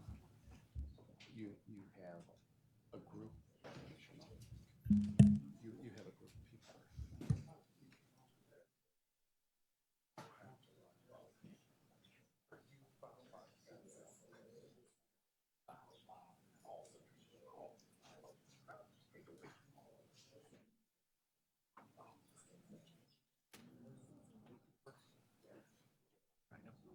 There's public comments still.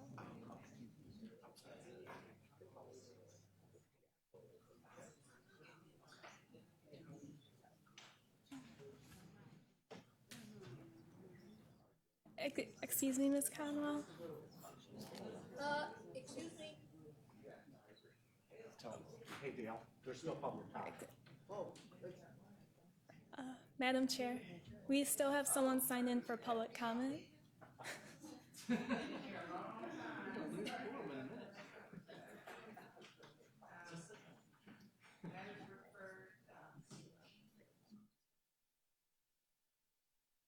We have Miss Lou signed in.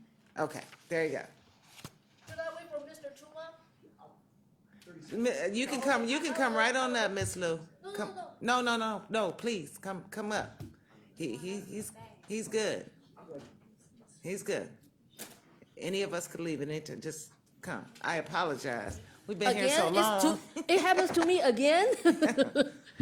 Okay, good afternoon again. After we heard all the presentations today, I found out something very interesting. People already got into a very bad situation, that's why they go to a shelter. So it's already emergency to them.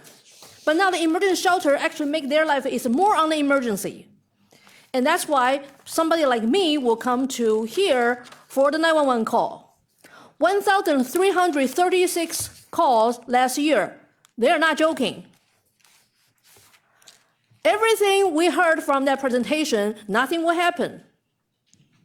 For example, Ms. Gillette thought everybody has a right to call 911 call if they don't feel comfortable. However, if you can provide decent food, at least we can decrease the cost because of their blood sugar dropping or rising. Why would the people only think that it's homeless people doing this or homeless people doing that? People come to shelter for assistance. The assistance, if they don't get, of course something will go wrong. That's a common sense I think everybody should be able to get. In this case, I would like to tell you what happened a few nights, about Sunday night. No safe could be found. We have a drunk resident carried out. The security, yes, we know, Cleveland police, they are not always well-trained, not all of them are well-trained, but guess what? This particular officer, he single-handedly saved those people, keep them safe, separate the fight. It was a physical altercation, yes. It was so bad, 2 police departments came to arrest 2 of these people to send them to 2 different jails overnight. All the programs right now listed here, none of them will actually help people to move on, to get housing, to get a job, because they don't fulfill the basic human needs. They cramp people up to make them agitated. They don't give them food. Don't let them sleep well during the night. In the morning, even caseworkers come in. If they can get an appointment, how do you think they can have a proper state of mind to discuss important issues with the caseworker? Recently, we have people actually complain when they went to caseworker with a CMHH letter telling them to go to some kind of meeting for their housing. Caseworker had no way to solve the problem on how to get there because no bus pass. Caseworker could not drive her there. And lots of people in the shelter, they are not really original from downtown area. They are from all district. It can be from far west side, far east side, all district. And some of them even are not from this county. So how would you want them to navigate all these things which they don't know? They thought they would get help here. All these programs, none of them will be working. I assure that. The reality checklist, it has been on for over a decade, still on, and it will be on. Thank you. Anyone else, clerk? No, Madam Chair. Oh, this meeting's adjourned.